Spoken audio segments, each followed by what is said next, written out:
Bonjour à toutes, bonjour à tous, et pour ceux d'entre vous qui viennent juste d'allumer leur téléviseur, voici Michael Schumacher, extra concentré, et également Damon Hill. Merci de regarder TF1 cette heure cinématinale. Vous savez déjà tout. L'enjeu de ce Grand Prix d'Australie, c'est le titre de champion du monde 1994. L'écart entre Michael Schumacher ici et Damon Hill, c'est 1 point dans cette course au titre. Et cette fois, il n'y aura pas d'alternative, il n'y aura pas de 17e Grand Prix pour décider. C'est l'Allemagne ou bien c'est la Grande-Bretagne qui se réveillera tout à l'heure avec, pour les Allemands, le premier champion du monde de leur histoire, ou pour les Britanniques, celui qui aura succédé à Mansell en 92 et Hunt en 76, alors que l'image extraordinaire, celle de Schumacher en train de se concentrer. Alors, vous l'imaginez, vous le voyez, vous pensez à cette tension qui est maximale ici à Adélaïde, n'est-ce pas, Johnny? Eh bien, la tension est maximale, surtout autour des deux protagonistes du duel pour le titre de champion du monde. Eux-mêmes semblent avoir résisté à cette tension. On les a vus tout au long de la journée depuis tôt ce matin au petit déjeuner, où ils étaient très relax, très calmes. Alors, est-ce que c'était un faux semblant?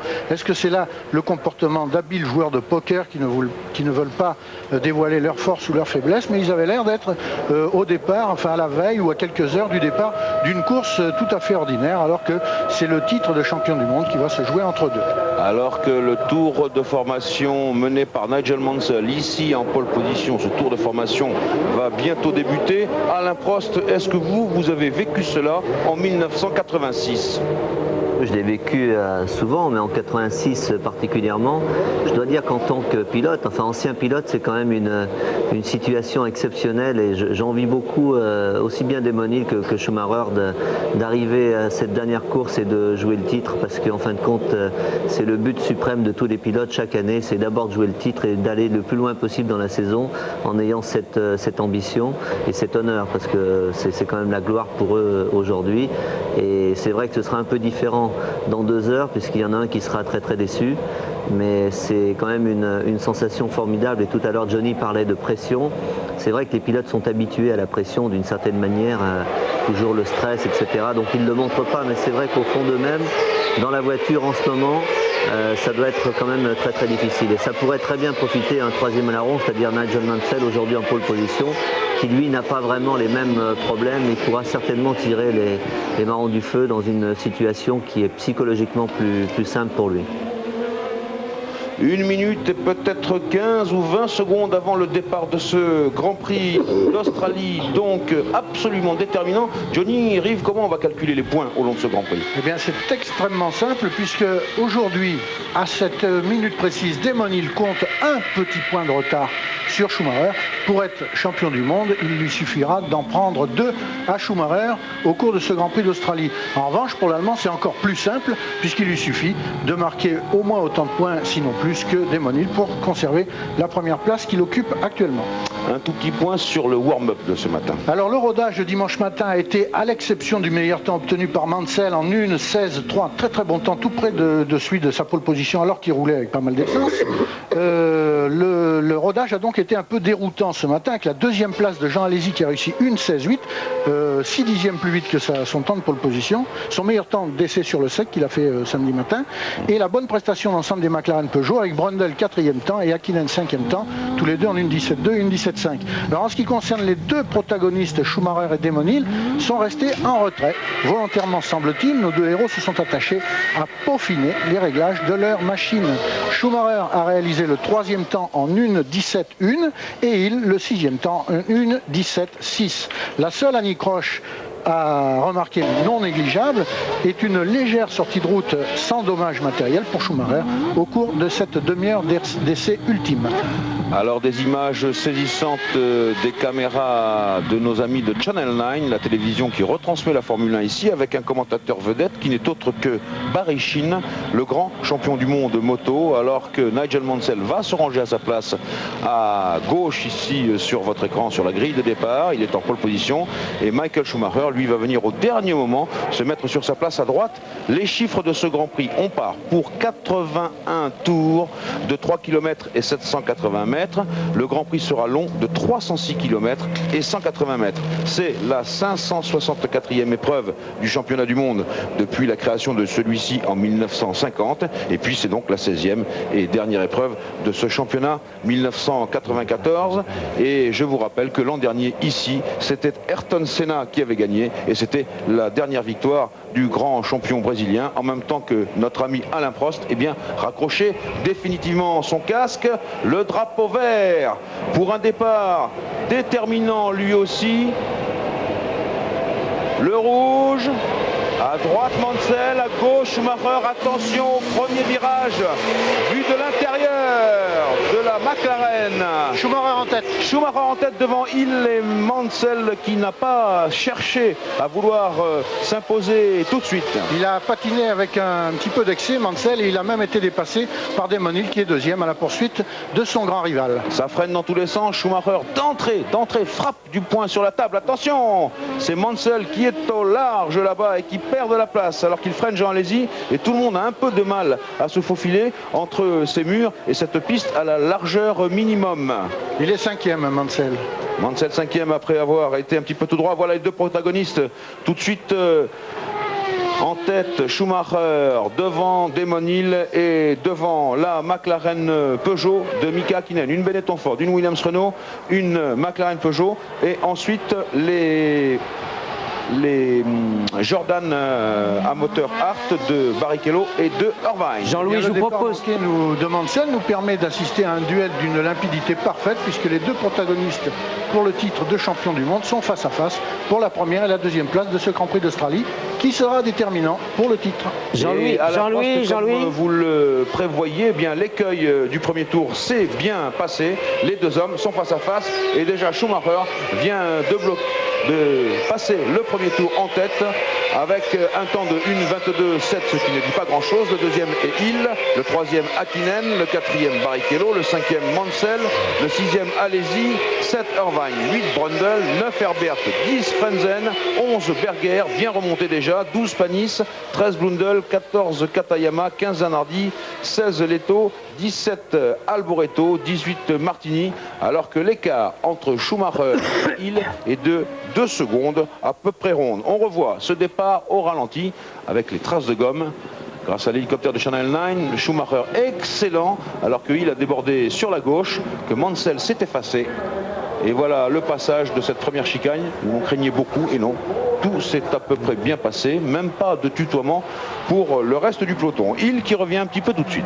Pas l'ombre d'une trace de patinage de la part de la Benetton au moment de l'accélération, alors que même s'il s'est mieux débrouillé que Mansell, que l'on voit ici en perdition en train d'essayer de se battre contre Barrichello, même s'il s'est mieux débrouillé que Mansell, Damon Hill a dû contrôler son accélérateur pour éviter un patinage intempestif de ses roues motrices. Johnny, je vous propose un petit commentaire d'Alain Prost là, sur ce départ, c'est important. Au bout d'un tour et qui nous donne, alors attention, ça c'est extrêmement curieux, qui nous donne Hill devant Schumacher. Est-ce à dire qu'il y a un problème dans le computer, ou est-ce à dire que Schumacher aurait déjà écopé d'une pénalisation? Je ne vois pas pourquoi, bien qu'on ait vu le départ tout à fait bien. C'est à mon avis une erreur de computer ou peut-être tout simplement un problème de cellules électroniques. En tout cas, en vérité, on aimerait mieux être à bord de la Williams de Damon Hill que celle de Mansell. Oui. Aussi fougueux soit-il, aussi intéressant en pilotage soit-il, nous intéresse aujourd'hui beaucoup moins que Damon Hill qui dispute à Schumacher le titre de champion du monde, ce qui focalise quand même l'intérêt. Voici Schumacher en tête devant Damon Hill qui ne s'est pas laissé distancer. Et oui, Damon Hill qui revient bien au contraire. Il était à 2 secondes et maintenant le voilà à 4 dixièmes, quoique notre chronométrage nous donne toujours Hill en tête devant Schumacher. Il y a là manifestement quelque chose qui ne correspond à rien, en tout cas pas à la réalité. Johnny, on va faire le point au moment où les voitures vont passer devant nous. Attention, les voici. Un Schumacher, 2 Hill. Et Schumacher tourne déjà en moins de 1:18, il tourne en 1:17,8, alors que Damon Hill a tourné en 1:18,0. Voilà un classement qui a été promptement rétabli face à la réalité. Mais tout de même, il faut remarquer que Damon Hill ne se laisse pas décrocher puisqu'il a 2 dixièmes seulement de retard sur Schumacher. Autrement dit, les deux hommes sont presque ensemble. Il a 1 seconde 8 de retard. Ah, ça va nouveau changer alors, oui. C'est parce que le computer a du mal, oui. Nous donner le classement des meilleurs tours. Oui, le chronométrage a du mal à se mettre en place ici. Oui, effectivement, il est beaucoup plus loin que 2 dixièmes, notre ami Damon Hill. Schumacher qui a déjà disparu là-bas dans ce grand droite avant d'attaquer la longue ligne droite. Avec cette Williams Renault en gros plan. Alain Prost, est-ce que vous la trouvez à votre goût? Elle n'a pas tendance un petit peu à tressauter? Oui, c'est marrant que vous me posez cette question parce que j'ai observé quand même les voitures là, pendant les essais et puis aussi ce matin au warm-up. Et là, je retrouve un peu une Williams beaucoup plus équilibrée aux mains de Damon Hill. Il semblait que celle de Mansell était plus facile à conduire, sautiller un petit peu moins sur les bosses. Est-ce que Damon Hill a changé les réglages pour la course? Est-ce qu'il a adopté des réglages un peu plus qui se rapprochent un peu plus de celles de Mansell? En tout cas, il paraît beaucoup plus à l'aise. J'ai l'impression que les voitures, la Benetton et la Williams, sont assez proches aujourd'hui. Normalement, c'est un circuit qui est un peu plus favorable à la Benetton parce qu'elle est un peu plus agile, aussi aux mains de Schumacher. Mais là, je crois qu'au niveau performance, c'est assez proche. Et on est content de les voir, en tout cas, tous les deux en tête, qu'il n'y ait pas eu de problème au départ. On a vu Nigel Mansell rater un peu son départ, mais ça, vraiment, c'était un peu prévisible. Il a eu du mal à s'adapter à la voiture au départ dans les 4 Grands Prix qu'il a effectués. Et là, il a patiné encore un petit peu plus.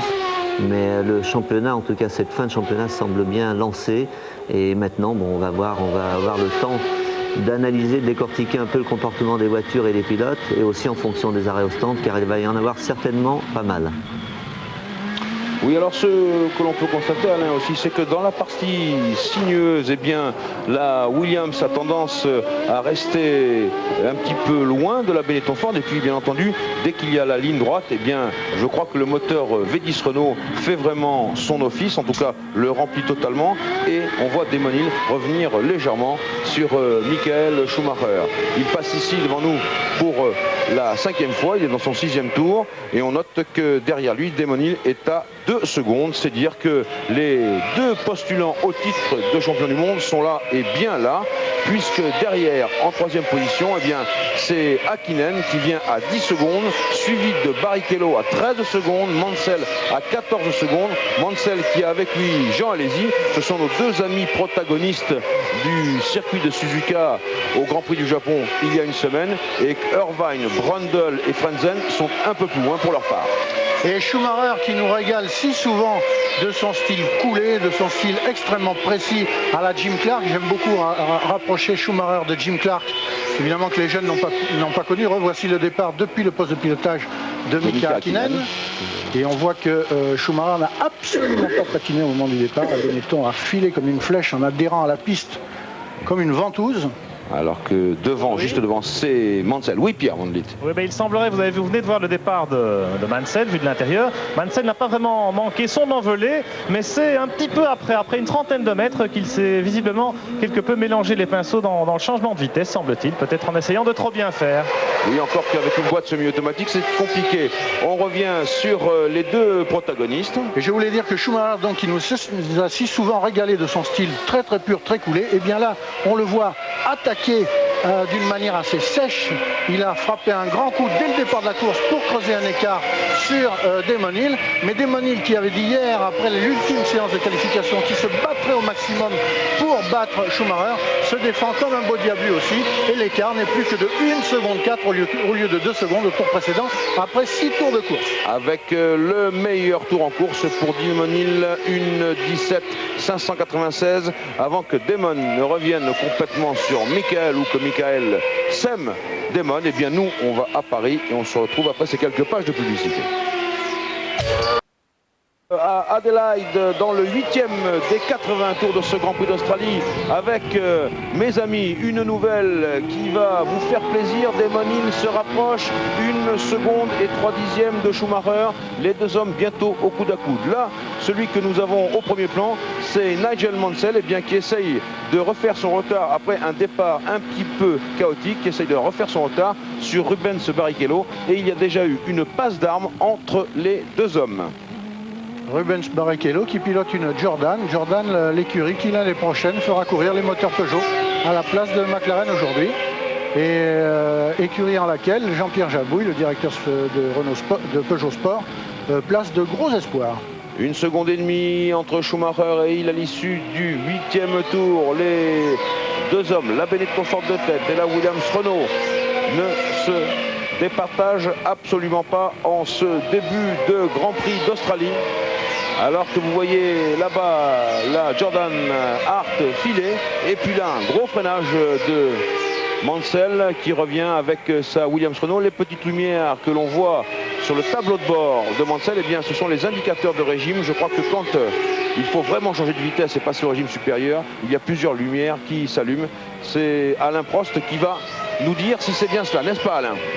Tout à fait ça, on les règle d'ailleurs un peu comme on veut, 2 ou 3 lumières, et ces lumières sont réglées en fonction du régime qui monte. Et par exemple, la première pourrait s'allumer 700 tours ou 1000 tours avant le limiteur, la deuxième à peu près 400-500 tours et la troisième 100 tours.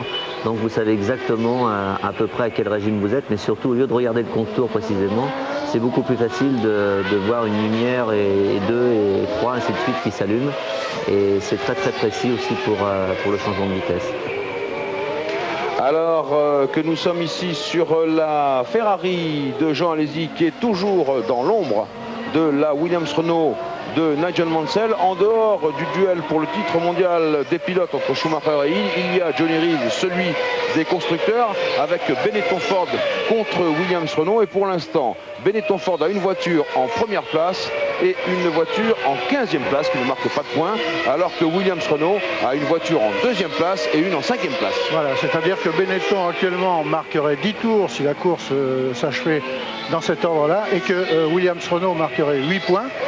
Comme Williams Renault a 5 points d'avance, et bien actuellement Williams Renault tiendra la corde par rapport à Benetton. En revanche, chez les pilotes, c'est Schumacher qui tient la corde sur Damon Hill pour le titre de champion du monde. Schumacher et Damon Hill, voilà, qui vient de bloquer légèrement à l'avant droit. Alors il y avait 1 seconde et 504 millièmes. Il y a maintenant 1 seconde et 535 millièmes. On regarde ces vues du cockpit de Damon Hill. Alain Prost, est-ce que Michael est en train de décrocher millième par millième Damon Hill, ou bien est-ce que les deux hommes observent une tactique spéciale? On va bientôt rattraper maintenant les pilotes retardataires. Qu'en pensez-vous? Une tactique spéciale, je pense pas. Je pense que dans le cas de Schumacher, en tout cas, la tactique, c'est surtout de rester en tête, de contrôler un peu Damon Hill. Donc on ne peut pas savoir vraiment, alors que là, bon, le jeu des attardés, voilà, il fait un peu le jeu de Schumacher pour l'instant. Damon a dû perdre 1 ou 2 petits dixièmes dans l'histoire. Damon a l'air d'attaquer vraiment, parce qu'on le voit dans la ligne droite, au freinage, il se met un tout petit peu au milieu de la piste, parce qu'il freine très tard, on l'a vu bloquer. Il est vraiment là, lui, à 100% apparemment. C'est d'ailleurs la seule chose qu'il a à faire aujourd'hui, c'est d'être à 100% pendant toute la course. On a l'impression vraiment, c'est peut-être comme ça, c'est facile à dire à la télévision, que Schumacher a l'air un peu plus facile. Maintenant, comme je vous disais tout à l'heure, il va falloir attendre les premiers ravitaillements, savoir si un des deux pilotes s'arrêtera vraisemblablement une fois de plus que l'autre. Ça, on ne peut pas le savoir. Un petit avantage quand même à la Williams Renault en ce qui concerne l'usure des pneumatiques. C'est une voiture qui, vous le savez, a un moteur quand même plus puissant. Une vitesse de pointe dans cette grande ligne droite qui est quand même très supérieure, puisque pendant les essais on a relevé beaucoup plus, très souvent plus de 10 km/h d'écart, et donc c'est une voiture qui emmène plus d'appui aérodynamique, c'est-à-dire que ses ailerons sont plus braqués, et de ce fait, eh bien, l'usure des pneumatiques sera normalement un peu moins élevée sur la Williams que sur la Benetton.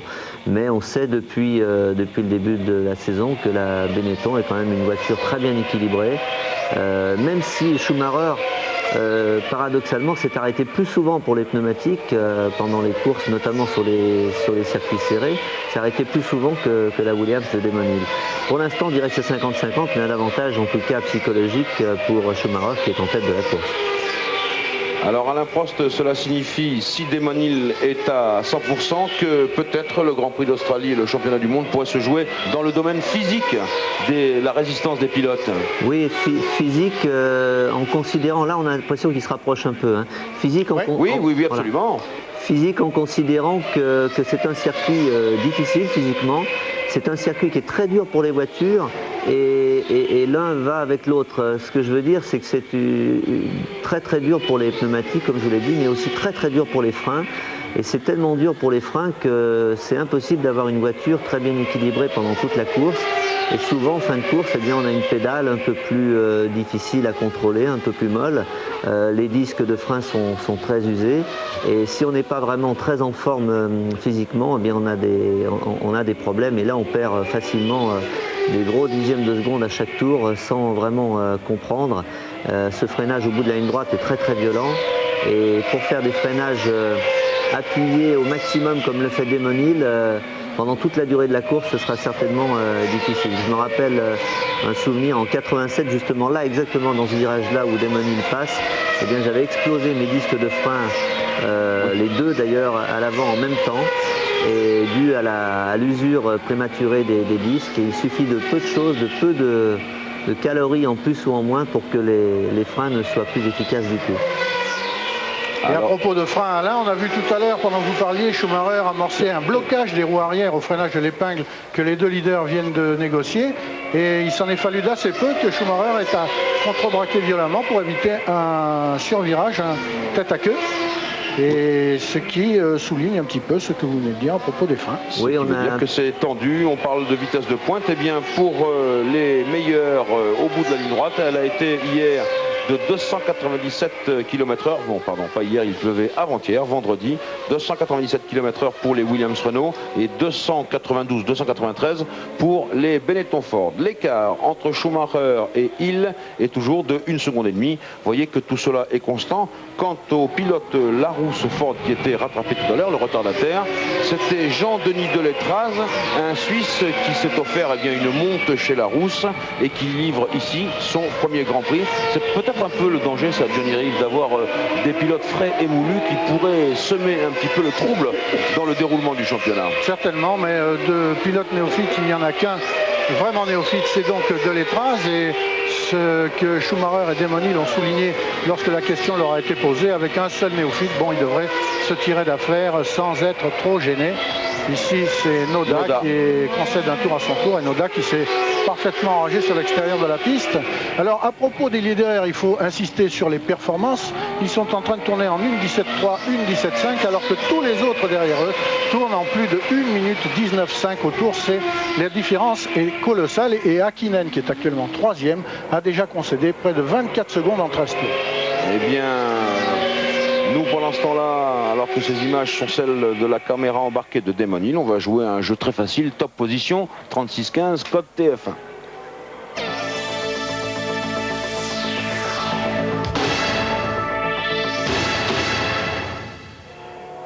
Oui, attention, c'était Blundell. Blundell qui ne jouait pas au jeu top position puisqu'il était en 16e position, lui. On commence tout doucement à se préparer dans la zone des stands, Jean-Louis, notamment chez Lotus ou dans certaines petites équipes qui ont peut-être fait le pari de multiplier les arrêts. Vous savez que les pneumatiques souffrent beaucoup ici à Adélaïde et qu'on a pu remarquer lors des essais que les pilotes avaient tendance évidemment à sauvegarder des trains de pneus pour la course. La séance sous la pluie hier a été bienvenue. Alors qu'il y a une Benetton qui est là, c'est Johnny Herbert. Et c'est pas pour un ravitaillement, je peux vous le dire tout de suite. Johnny Herbert en difficulté, il était assez loin du côté de la 15e place. Mark Blundell repart pendant ce temps. Johnny Herbert avec la Benetton, certainement un gros problème mécanique, peut-être de transmission. En tout cas, c'en est fini pour le pilote anglais ou pour ses chances de marquer des points. Et donc pour le titre mondial des constructeurs, Williams-Renault est mieux placé que jamais. Alors que Damon Hill est revenu à 6 dixièmes de Schumacher et là il est à 1 seconde toute ronde. Et que ici, bah oui, c'est la Ferrari de Gerhard Berger avec Olivier Panis et puis Monsieur Zanardi et puis Kyokama.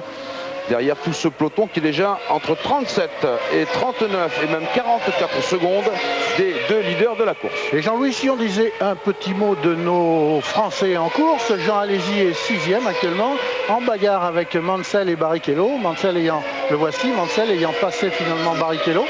Ils sont pas très loin d'Hakkinen, donc tout ce quatuor se bat pour la 3e place.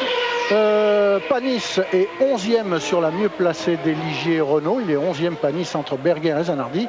Et enfin, Lagorce est 22e.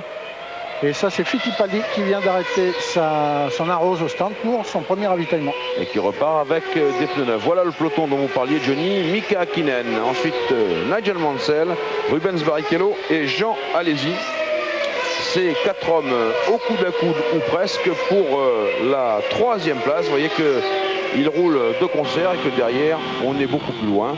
On revient aux premières loges dans ce groupe de chasse avec Jean Alesi et sa Ferrari. Jean Alesi qui a fait un excellent temps ce matin au warm-up, qui a trouvé des bons réglages et qui malheureusement regrette cette séance de qualification d'hier après-midi qui s'est déroulée totalement sous la pluie. Il faut le dire, vendredi, les Ferrari n'étaient pas vraiment dans le coup. Et puis, ils ont mis la main, ils ont progressé dans leur réglage.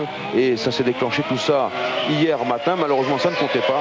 Hier après-midi, il pleuvait et donc les Ferrari sont partis loin. Mais on peut gager que si elles étaient parties plus proches du sommet de la grille de départ, elles n'en seraient pas là. C'est dommage. Et des Ferrari qui ont apparemment progressé entre vendredi, samedi et aujourd'hui par un meilleur réglage du train arrière. Elles arrivent mieux à utiliser la puissance très très élevée de leur moteur. Elles patinent beaucoup moins en accélération et Jean Alesi en tout cas, puisque Berger est assez loin, Jean Alesi réussit à mieux utiliser cette puissance et à coller à un train de pilote tout à fait respectable. Ça c'est Irvine qui fait un tête à queue au bout de la ligne droite. Il a peut-être calé son moteur, à moins qu'il ait cassé le moteur au freinage. Oui, c'est ça, et que de l'huile peut-être était sur les roues arrière. En tout cas, je crois que c'en est fini de cette Jordan. Bah oui, elle est tout de suite tractée.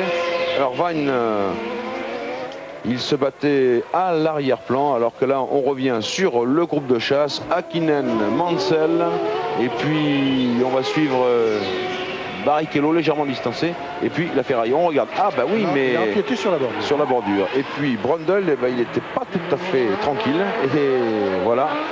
Lui aussi, il a bloqué ses roues. Et on revient chez Jean Alesi au stand. Attention, Pierre Van Vliet, à vous. Oui, parce qu'on se prépare chez Benetton pour un premier arrêt. Je peux vous dire qu'on va certainement multiplier les arrêts.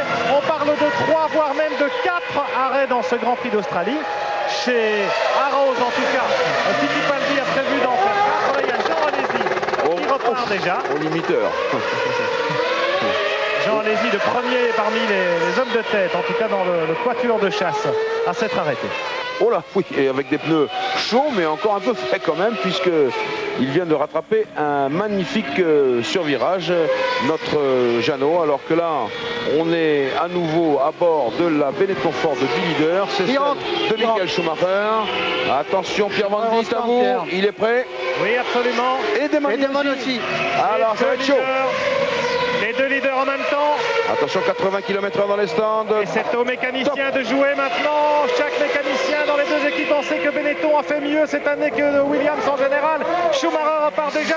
Alors que chez Williams, et oui, il repart immédiatement derrière. 7-4, c'est beaucoup et pas loin de 8 pour Damon Hill. Mon Dieu, que d'émotion. Ouf, des ravitaillements comme ça va très très vite. Alain Prost, les deux hommes sont repartis, mais ils ont perdu un peu de place. Ils vont se retrouver dans le peloton, ça va être plus habile pour dépasser maintenant. Oui, je ne sais pas très bien, mais je crois que tout le monde va multiplier un peu les arrêts. Bon, c'est assez pathétique de voir ça, parce que quand on voit que c'est tellement difficile de grignoter un dixième par-ci par-là, c'est vrai que dans les arrêts au stand, tout peut se gagner et donc se perdre aussi, l'un comme pour l'autre. Apparemment la tactique en tout cas de course est la même, on ne peut pas dire mieux en ce moment puisqu'ils se sont arrêtés au même moment, donc vraisemblablement 2 ou 3 arrêts pour les deux, ce qui est bien pour l'intérêt de la course. Ils vont certainement être ensemble du début jusqu'à la fin et pour nous spectateurs c'est fabuleux.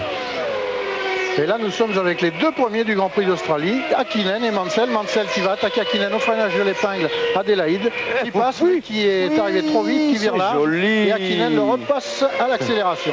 Toujours Hakkinen premier devant Mansell. Oui, très très beau. Mansell un peu tardif au freinage.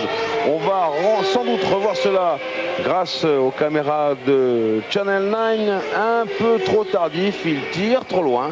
Et c'est Hakkinen qui retire les marrons du feu. C'était une très jolie passe d'armes. avec Barrichello qui n'est pas loin et Mansell qui va devoir repartir à l'attaque. On voit ça au ralenti. Et oui, trop loin. Et avec une meilleure motricité, un beau contrôle, eh bien Häkkinen reprend sa place. Et de nouveau avec la caméra embarquée dans la Williams-Renault de Nigel Mansell avec Häkkinen un peu plus loin. Alors que notre computer de chronométrage est sérieusement lent, sérieusement fatigué. Non, c'est parce qu'ils se sont arrêtés tellement vite, 7 secondes, 6 oui, secondes. Ils ont gardé leur place. Ils ont gardé leur place. Ils ont gardé leur place, les deux leaders sont toujours Schumacher et Hill, et ils sont séparés l'un et l'autre de 0 secondes et 7 dixièmes. Schumacher toujours premier, Hill toujours deuxième. Häkkinen n'a fait que revenir à 14 secondes des leaders, alors qu'il était à 25 secondes. C'est écrit sur l'écran, 1 Schumacher, 2 Hill, 3 Häkkinen, 4 Mansell, 5 Barrichello, 6 Brundle, 7 Berger, 8 Frentzen. Attention, Damon Hill un peu plus près de Schumacher. Ça va être un chassé-croisé, je pense, pendant tout au long de ce Grand Prix. Vraiment, ça va être super formidable. Les superlatifs me manquent à voir parce que vraiment, ce Grand Prix d'Australie va tenir toutes ses promesses. 8 Frentzen, 9 Panis, 10 Alesi, 11 Katayama, 12 Alboreto. Le classement donc des 12 premiers, alors que là ça chauffe du côté de la Larousse à moteur Ford du japonais Noda, qui donc n'aura pas été bien loin dans ce Grand Prix d'Australie. Une Ligier s'arrête maintenant. Je peux vous dire que chez Williams, la tendance est la suivante. Eh bien, on s'oriente vers 3 arrêts pour Damon Hill. C'est un peu ce qui se passe également chez Benetton avec Schumacher. Alors que pour Nigel Mansell... Pardonnez-moi Pierre, je vous interromps parce que Damon Hill a porté une première attaque sur Michael Schumacher, et cela grâce au dépassement d'une Ligier. Il a essayé de le serrer un peu, ce qui est tout à fait de bonne guerre. Michael Schumacher a eu un instant d'hésitation. Damon Hill a porté sa Williams-Renault à la hauteur de la Benetton Ford et les deux hommes sont maintenant roue dans roue. Allez-y Pierre, continuez. Oui, eh bien donc Mansell lui ne ferait que 2 arrêts et pourrait donc se retrouver en position utile plus loin dans la course pour aider Damon Hill dans son duel avec Schumacher. En tout cas, ce qui apparaît là sur cet écran, Johnny Reeves, c'est que quand même Damon Hill est extrêmement acharné et on peut dire que c'était le caractère de son père que vous avez bien connu. Damon Hill livre une course très impétueuse derrière Schumacher. Il avait hier dit, voilà, Häkkinen qui vient de bloquer sur la route, qui vire au large et qui perd une place au profit de Mansell. Damon Hill avait dit hier qu'à l'issue des qualifications, qu'il ferait le maximum pour battre, pour se placer devant Schumacher. Quoi qu'il arrive, eh bien, il tient parole, Damon Hill. Il s'accroche, il se bat. Le fighting spirit n'est pas un vain mot en ce qui concerne ce garçon, tout comme cela ne l'était pas pour son père Graham Hill, qui en 1962 avait obtenu son premier titre de champion du monde au détriment de Jim Clark. Et la course s'était jouée dans la dernière, le titre s'était joué la dernière course tête à queue de Schiattarella. Le titre s'était joué dans la dernière course de la saison et il avait tourné à l'avantage de Graham Hill, qui était deuxième derrière Clark jusqu'à ce que Clark abandonne. Et là, on voit Damon Hill deuxième derrière Schumacher, mais Schumacher n'est pas prêt d'abandonner si l'on en juge au comportement de sa machine. Mais il y a égalité de force, on peut dire, entre les deux hommes, les deux machines. On va demander son avis à Alain Prost. Alain, on vient de voir fugitivement des images d'hélicoptère. Vous avez vu que Damon Hill se rapprochait bigrement au freinage de l'épingle. Oui, c'est ce qu'on était en train de voir avec Jules Pernet. On peut dire quand même que la Benetton a tendance à accélérer un peu mieux, c'est-à-dire non pas en puissance mais en agilité. Par contre, la Williams est mieux au freinage et surtout beaucoup plus vite en ligne droite. On l'a vu, dès qu'il y a un petit écart au bout de ligne droite, Damon Hill est là. Et ça, c'est quand même tout à son avantage alors qu'il est sorti large, mais ça va, c'est sur la bordure, c'est un endroit quand même assez dangereux. C'est quand même à l'avantage de Damon Hill parce que s'il se retrouve en position d'attaquer Schumacher de par les dépassements notamment, et là il va y en avoir pas mal d'après ce qu'on a pu voir à l'image, ce serait quand même à l'avantage de Damon Hill. Il est bien, hein, c'est la première fois en tout cas de la saison que la Williams est aussi proche de la Benetton et aussi bien en tenue de route, je dirais qu'en agilité, elle paraît pas mal. Et c'est la première fois aussi, psychologiquement, que Schumacher est vraiment sous pression pour une victoire. Et quelle victoire éventuelle, puisque ça lui donnerait quand même le titre de champion du monde. Donc beaucoup de pression. Et sur le plan, bien justement, pression, psychologiquement, un peu plus facile pour Demon qui là, lui, n'a rien à perdre. Il faut qu'il fasse le maximum. Et Schumacher contrôle la course, mais par moments, c'est pas toujours facile. Ce que l'on voit, Alain, également, ce sont de petits blocages de frein intempestifs pour les uns comme pour les autres. Tout à l'heure, Demon Hill, il va très loin, mais il se rattrape in extremis. Ça veut dire que les freins commencent un peu à souffrir, qu'il faut un peu les faire refroidir. Qu'est-ce qu'il faut faire? Les freins commencent à souffrir parce qu'ils sont absolument à 100%. Vous voyez le genre de situation, je vous disais, qui peut être à l'avantage de Demon Hill, mais là, il est un peu loin. Hein. Oui, les freins souffrent parce que, bien, ils sont... Oh là là là là. Oui, joli, bon. Mais ça c'est chaud. Hein. Ils sont à 100%. De toute façon, on ne peut pas regarder sur les freins alors que... Ouais, légèrement sur la... Allez, ça va repartir, ça repart. Et oui, bien sûr. Allez, on va pas se laisser taquiner par un brin d'herbe. Allez, Jean, allez-y. Il remet la première, il est reparti. Oh là, on est dans les roues de Schumacher avec les retardataires de plus en plus nombreux. Demon Hill toujours en deuxième position sur les talons. Demon Hill qui a beaucoup de mérite à se glisser dans les mêmes trous de souris que Schumacher. Quand Schumacher dépasse un retardataire, Demon Hill réussit à plonger dans le même trou. Ça n'est pas facile lorsqu'on est derrière. Il faut souvent attendre le virage d'après ou le freinage d'après pour dépasser un retardataire. Et là, Demon Hill se tient tout près de Schumacher. Et quand celui-ci double un retardataire, eh bien, on l'a vu tout de suite avec Blundell au bout de la ligne droite, eh bien, Demon Hill plonge lui aussi dans le trou et il ne perd pas le contact avec l'Allemand. C'est magnifique. Alors que Schumacher est toujours impeccablement près des vibreurs. On a vu déjà une toute petite excursion du côté de Demon Hill. J'ai cru voir Johnny Reeve un léger filin au casque de Schumacher. Je ne crois quand même pas que son casque est attaché. Alors que là, on le voit, il est talonné par Demon Hill, absolument. Les deux hommes sont vraiment au coude à coude. 4 dixièmes maintenant, alors que nous sommes dans le 25e des 81 tours de ce Grand Prix d'Australie. On va vite à Paris, on se retrouve dans quelques instants.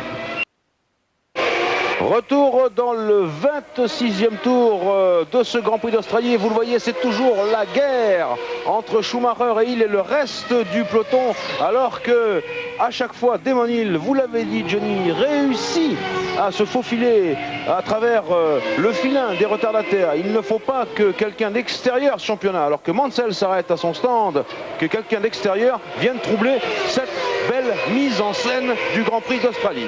Ravitaillement donc pour Nigel Mansell en décalage avec les leaders puisqu'il ne fera que 2 arrêts. Mansell qui repart maintenant sans problème. Alors Alain Prost manque 2 arrêts, Demon Hill peut-être 3 arrêts. Qu'est-ce que vous pensez de la stratégie de l'écurie Williams-Renault? Alors je pense que c'est une bonne stratégie dans la mesure où ils n'ont pas mis les deux dans le même panier. Ils jouent non seulement le titre, oulala, c'était très chaud là. Oui, pardonnez-moi, oui, je vous ai coupé la parole. Non, ils jouent le titre pilote, mais aussi le titre constructeur. Il ne faut pas l'oublier. Ils sont quand même en très bonne position. Et ils ont vraiment assuré un peu le coup avec Nigel Mansell.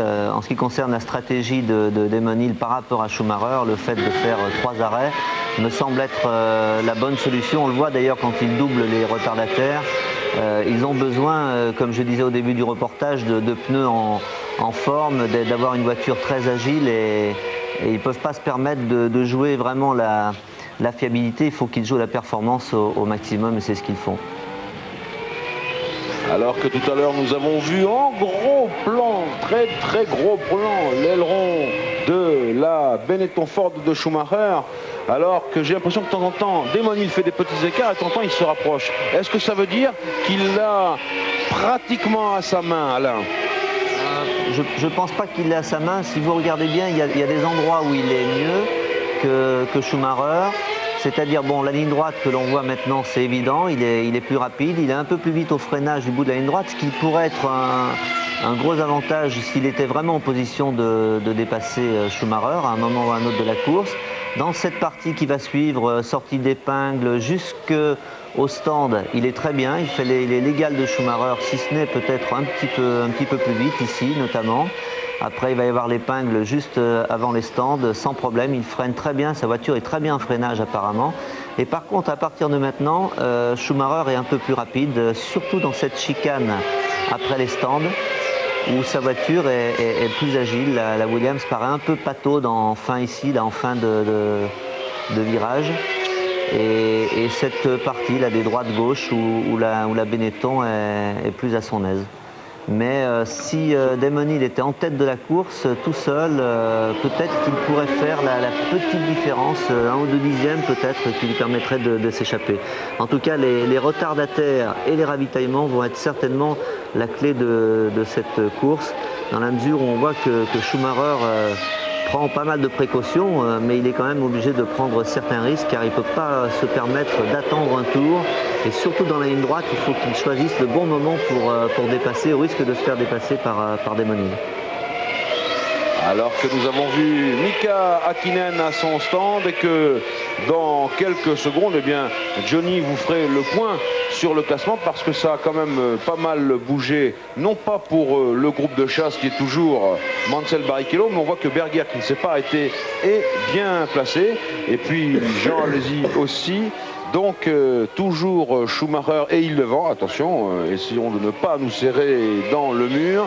Hill et Schumacher en tête avec, on va voir sur le chronométrage, 1 seconde et 6 dixièmes, alors que là c'est le groupe de chasse à l'intérieur duquel on revient. Et vous voyez que ceci, oh là, attention, il est parti au large. Il est revenu. Eh bien, les Jordan Hart, les deux bons hommes, en mettent un sérieux coup. Et les McLaren qui sont toujours là aussi. Et c'est passé d'une façon absolument extraordinaire. Jean Alesi qui a fait ce freinage. Qui a fait ce freinage d'enfer. Mon Dieu, cette Ferrari qui est venue surprendre, si tout au moins je peux employer ce terme, le pilote de la McLaren Peugeot, qui n'est autre que Mika Häkkinen. Franchement, on fait le point, Johnny, sur le classement. Alors donc le classement en tête, toujours Schumacher de peu devant Damon Hill, 1 seconde 6 d'avance au 29e passage. Berger, qui n'a pas encore ravitaillé, occupe la 3e place. Il n'est pas très loin devant le groupe que l'on voit ici en action, mais il est à 36 secondes 2 des deux leaders qui vraiment archi-dominent ce Grand Prix d'Australie et qui n'auront pas volé, quel que soit champion du monde des deux, qui n'auront pas volé leur titre et leur titre de dauphin pour le malchanceux. Berger est donc 3e, Mansell est 4e à une dizaine de secondes de Berger et Mansell précède Jean Alesi que l'on vient de voir dépasser Häkkinen avec au terme d'une attaque incisive pas croyable, car Häkkinen est un freine-tard et Jean a réussi à freiner plus tard que lui sans du tout se mettre en danger dans le virage. Et 7e derrière Häkkinen, Barrichello sur la Jordan, la seule Jordan depuis l'abandon de Irvine tout à l'heure. Brundle sur la 2e McLaren Peugeot et 8e devant Panis qui a ravitaillé tout à l'heure et qui est quand même 9e, Olivier Panis sur la mieux placée d'Elie Renault, tandis que Lagorce est 17e. Et que pour l'instant, bien c'est Scattarella qui aurait dû fermer la marche, mais on le sait, il a abandonné et il y a pour l'heure 20 voitures encore en course dans ce Grand Prix d'Australie. Et l'on revient naturellement sur les deux hommes qui nous intéressent. Et avant d'y revenir tout à fait, on va d'abord jouer au jeu top position, c'est très facile.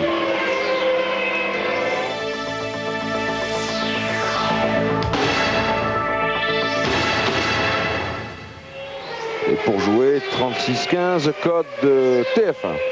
L'écart entre Schumacher et Hill est de 2 secondes. Alors là, la question se pose. Alain Prost, est-ce que vous croyez que Damon Hill est en train de relâcher sa pression? Est-ce que Damon Hill est fatigué?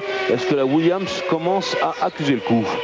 Non, je pense qu'il a perdu un tout petit peu de terrain tout à l'heure quand on l'a vu attaquer, ou en tout cas faire mine d'attaquer Schumacher au bout de ligne droite. Il a perdu un peu de terrain et ça a donné peut-être un peu de champ libre à Schumacher, qui lui maintenant n'a plus de pilote retardataire devant lui, a pu peut-être imprimer un rythme un peu plus élevé puisqu'on a vu qu'il a battu le record du tour. Donc encore une fois peut-être un petit avantage en performance pure à Schumacher, mais je crois que Damon Hill est bien calé derrière lui Et s'il y a un écart, de toute façon, il est très faible. Donc jusqu'à la fin de la course, en fonction de l'usure des pneus, des freins, etc., ça va faire un peu l'accordéon. Et je crois que Damon se battra jusqu'au bout, et même s'il est fatigué, on l'a vu encore dernièrement à Suzuka, c'est quand même un battant, c'est un pilote qui en tout cas a une grosse qualité pour lui, c'est qu'il est très, très dur mentalement, et il ira jusqu'au bout de cette course, certainement. Alors que nous sommes ici avec Nigel Mansell qui est en 4e position. Johnny, vous avez donné les classements. On va un petit peu donner les positions sur le terrain. En tête, Schumacher et Hill qui sont, alors que mon classement vient de s'effacer complètement, qui sont eux roue dans roue. Ensuite à 39 secondes on a Berger qui est tout seul, qui roule dans sa poche, de même que Mansell à 52 secondes. Et puis viennent ensuite à partir de Jean Alesi en 5e position, viennent donc Alesi, Hakkinen, Barrichello, Brundle, Panis et Frenzen. Alors que ici justement c'est Schumacher qui a fort à faire avec son rival d'autrefois, l'autre allemand, Heinz-Harald Frenzen, à bord de la Sauber à moteur Mercedes. J'en profite pour dire que Sauber aura l'an prochain le moteur Ford Zetec qui équipe justement la Benetton Ford de Schumacher. Johnny. Et j'ai de plus en plus peur, Jean-Louis, que comme le prévoyait déjà Alain en début de course, le titre, la course et le titre de champion du monde ne se jouent dans les dépassements de retardataires, parce que c'est eux finalement qui vont permettre aux pilotes de s'exprimer. Alors si il s'avère que seul le plus habile passe et que l'autre perd un petit peu de temps, ce sera moindre mal, ça fait partie du pilotage. Mais si jamais l'un des deux voulait, pour essayer de ne pas perdre un dixième de seconde, anticiper un petit peu le dépassement de retardataire, que celui-ci ne l'ait pas vu et provoque un accrochage, ce serait vraiment regrettable pour l'issue du championnat du monde. C'est de ça que j'ai peur. Oui, ce serait tout à fait regrettable, effectivement. Voilà, Frenzen là s'est complètement effacé. Oui. Pour être neutre dans le combat qui oppose Schumacher et Damon Hill. Frenzen, parfait gentleman. Parce que vous l'imaginez bien, dans le microcosme de la Formule 1, eh bien, chacun a son favori ou son préféré entre Michael Schumacher et Damon Hill. Nous ne rentrerons pas dans cette querelle qui consiste justement à préférer quelqu'un. Ce qu'il faut dire, c'est qu'effectivement, Schumacher n'a livré que 12 Grands Prix sur 16 et que son talent, sa maestria, son brio lui permettent d'être champion du monde. Mais l'on peut dire aussi que l'écurie Williams-Renault, elle, a fait un retour depuis le fond, du très fond de l'abîme après la mort de Senna, et que nous sommes contents aussi de la voir se redresser, n'est-ce pas, Johnny? Et Damon Hill, par exemple, qui a été obligé de prendre à la volée comme ça la place qu'occupait Senna dans l'équipe Williams-Renault, a dû se faire à son nouvel habit de leader d'écurie. Et on peut dire que, d'après ce que nous racontait Bernard Dudot récemment, c'est surtout l'arrivée de Mansell en renfort dans cette équipe anglo-française lors du Grand Prix de France qui a placé Damon Hill dans la position de oui, je suis le patron de l'équipe, c'est moi qui deviens le leader. Et depuis le mois de juillet, Damon Hill se comporte en leader, ce que jusque-là il ne pouvait faire ni à cause de la présence de Senna d'abord, ni à cause du décès du malheureux Brésilien ensuite, ni à cause de la forme des Williams-Renault qui en début de saison n'était pas très très grande comme elle est devenue aujourd'hui. Alors que nous suivons Gerhard Berger avec sa Ferrari et qui s'arrête puisque Berger était 3e et qu'il n'avait pas encore ravitaillé. Pierre Van Vliet. Oui, on va peut-être s'orienter vers un seul arrêt même pour la Ferrari de Berger, la dernière à ravitailler dans ce Grand Prix d'Australie. Le voilà, Gerhard qui arrive à l'allure réglementaire et ça repart très vite. Alors que nous avons 7 secondes et 4 dixièmes pour cet arrêt et que donc là Berger va perdre quelques plumes dans la bagarre puisque Alesi vient juste pratiquement de repasser sur ses talons. Ils vont rouler à peu près roue dans roue tous les deux. Et voilà. Et voici. Berger a quand même gardé l'avantage, mais maintenant il roule avec peut-être des pneus neufs, mais beaucoup plus d'essence que Jean. On va voir ce que cela donne sur la piste. Et au cas où Jean serait plus rapide, on va voir comment Berger lui résiste ou lui ouvre la porte. Ceci, c'est pour la 4e place. Berger est 4e, Jean Alesi est 5e. Alors que le rythme des voitures devant, eh bien, il varie entre, pour l'instant, le meilleur tour en course qui est 1,17 et 1 dixième. C'est l'apanage de Michael Schumacher. Oh, mais Michael, attention, il s'accroche les deux. les deux. Et bien voilà, un championnat du monde. Schumacher avait ralenti, c'est pour ça que Demonil est produire devant nous. Qu'est-ce qui s'est passé exactement? On va voir tout de suite au ralenti. Demonil aussi a des ennuis, donc s'il abandonne ou s'il sort des points... et la roue crevée, attention, la roue crevée. Il faut que Demonil puisse rentrer à son stand avec cette roue qui, vous le voyez, traîne par terre alors que... La suspension est endommagée aussi d'ailleurs. Oui, aussi, on regarde. Ce qu'on a vu, c'est que Schumacher était au ralenti. Demonil, d'un seul coup, qui avait 1 seconde 9 de retard au passage précédent. Demonil est venu à sa hauteur.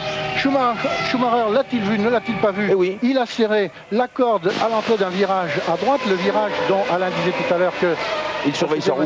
Oui, allez-y. Dont Alain disait que la Benetton y était supérieure à la Williams Renault. Quand Schumacher a serré à l'intérieur du virage, Demonil s'y trouvait. Et l'accrochage, voilà le ralenti. Oui, attention. Nous sommes à bord de la voiture de Schumacher. En trajectoire normale. À gauche à 90 degrés. Il contre-braque, il va sur le bas-côté, il touche le mur, il tape le mur, il retraverse la piste, il est à gauche et c'est là que Demonil se porte sur sa droite à l'entrée de ce virage et voilà, on voit la roue. On a vu la roue qui l'envoie, extrêmement spectaculaire. Alain Prost, une réaction tout de suite. Oui, non, j'avais vu que Michael avait fait une erreur, je n'avais pas vu que c'était tout seul qu'il était... oui, tout seul, voilà, et il repart. Donc vraiment fait, donc c'est vraiment...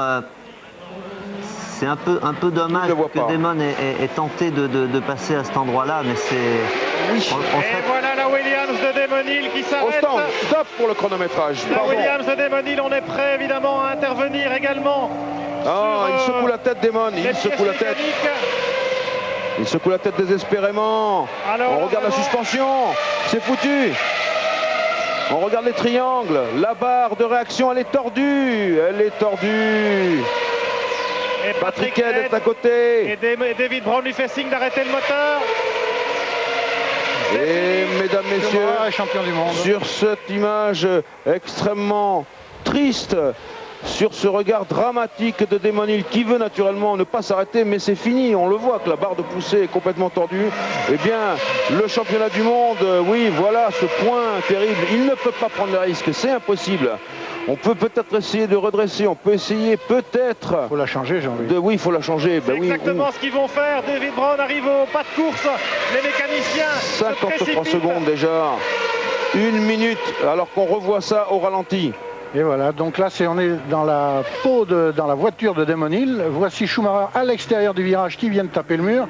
Schumacher traverse la piste devant Demonil. Demonil qui allait passer à gauche voit que ça n'est pas possible. Il se rabat sur la droite. Il est lancé. Je ne pense pas, Alain, je ne sais pas, Alain, je vous laisse recommenter de nouveau cet accrochage. Je ne pense pas qu'il ait voulu trop précipitamment dépasser Schumacher, mais Schumacher était tellement doucement après le premier choc que Demonil est venu à sa hauteur. Il aurait fallu vraiment qu'il plante un coup de frein peut-être pour ne pas à sa hauteur, et Schumacher ayant serré le virage devant lui, l'accrochage était devenu inévitable. Qu'est-ce que vous en pensez, Alain?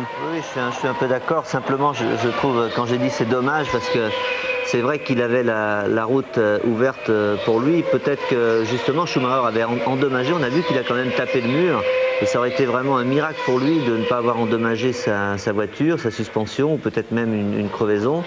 Enfin, en tout cas, si c'était une crevaison, ça aurait été une crevaison lente, parce qu'on a vu qu'il n'a pas crevé immédiatement. Mais c'est triste d'un côté pour Damon, dans la mesure où c'est Schumacher qui fait l'erreur tout seul et qu'il n'a pas pu en profiter. Ça doit être vraiment très très difficile pour lui. On aurait aimé quand même une fin de championnat différente. Eh oui, mais Alain, c'est fini. Demonil descend de sa voiture, on ne peut pas réparer, voilà. Les images terribles, alors qu'il était arrêté depuis 2 minutes et 15 secondes à son stand et qu'il était en 19e position à un tour. C'était impossible, on se congratule bien sûr. Chez Benetton, ben oui, c'est alors que Schumacher n'est pas content. Michael Schumacher, champion du monde 1994, c'est écrit sur votre écran, il n'a pas l'air de le savoir encore. Voilà, je crois que le commissaire de piste est en train de lui dire voilà ce qu'on voit sur notre écran. On va voir si Michael sourit en entendant cette phrase du commissaire sportif. Chez Benetton, bien entendu, on est complètement fou. Et nous, il nous reste un championnat du monde des constructeurs sur le feu. Il est joué parce que Mansell, Je le regrette pour vous. Pour les deux écuries, il n'y a plus que Mansell qui mène actuellement la course. Il est en mesure de marquer 10 points, mais même s'il abandonnait, le titre de champion du monde des constructeurs, il irait à Williams Renault. Voilà. Dans le stand Voilà Williams, ce qu'on dit. Voilà Schumacher qui secoue la tête. Alors que Damon Hill, je suis désolé pour vous. Schumacher, vous êtes champion du monde. David Braun qui vient lui parler. avec Denis Chevrier, son ingénieur. il explique. Ouh, le visage est marqué de fatigue. Là, il s'est donné à fond. Oui, mais il aurait pu aller jusqu'au bout. Schumacher cherche sa route pour entrer à son stand. C'est lui champion du monde. En tout cas, jusqu'à ce 35e tour fatidique, ce Grand Prix d'Australie a été absolument flamboyant. L'un des plus beaux que nous ayons vécu, je vais dire Alain, depuis 1986, n'est-ce pas? On peut regretter cette fin un peu prématurée, bien qu'il faut quand même tout de suite le dire, c'est un peu la morale qui est sauve cette année, parce que le titre de Schumacher est quand même mérité de très loin. Sur le plan sportif, on aurait aimé que ça continue un peu, parce que aujourd'hui, Damon Hill et la Williams Renault étaient quand même vraiment en mesure, peut-être pour la première fois de la saison, à la régulière, de tenir tête, alors que c'est Jean qui a calé. Ah oui, Jean qui a calé, oui. Ouais. Oui. Oui. Il était en mesure de tenir tête à la Benetton et à Schumacher. Mais le titre pilote pour Schumacher et le titre constructeur pour Williams Renault, en considérant ce qu'a dit Johnny tout à l'heure, que le fait que toute l'équipe a dû subir le décès de Senna et que Damon s'est retrouvé premier pilote un peu par hasard cette année, le fait qu'il soit revenu vraiment pratiquement à hauteur de la Benetton sur le plan performance, et ce titre constructeur est de toute façon mérité pour le meilleur moteur de la Formule 1 actuelle, mais le titre pilote revenant à Schumacher, eh bien c'est bien entendu peut-être la morale de cette saison. Jean-Louis, je suis avec Denis Chevrier qui vient de s'entretenir avec Damon Hill. Alors Denis, évidemment, beaucoup de déception j'imagine, mais une course qui a basculé de façon un peu malheureuse. Oui, bon, je crois que Damon faisait la course qu'il fallait. Je crois qu'il a montré qu'il pouvait, sur cette course finale, offrir la comparaison avec Schumacher. Il le faisait vraiment, à tel point que Schumacher a fait la faute, le premier.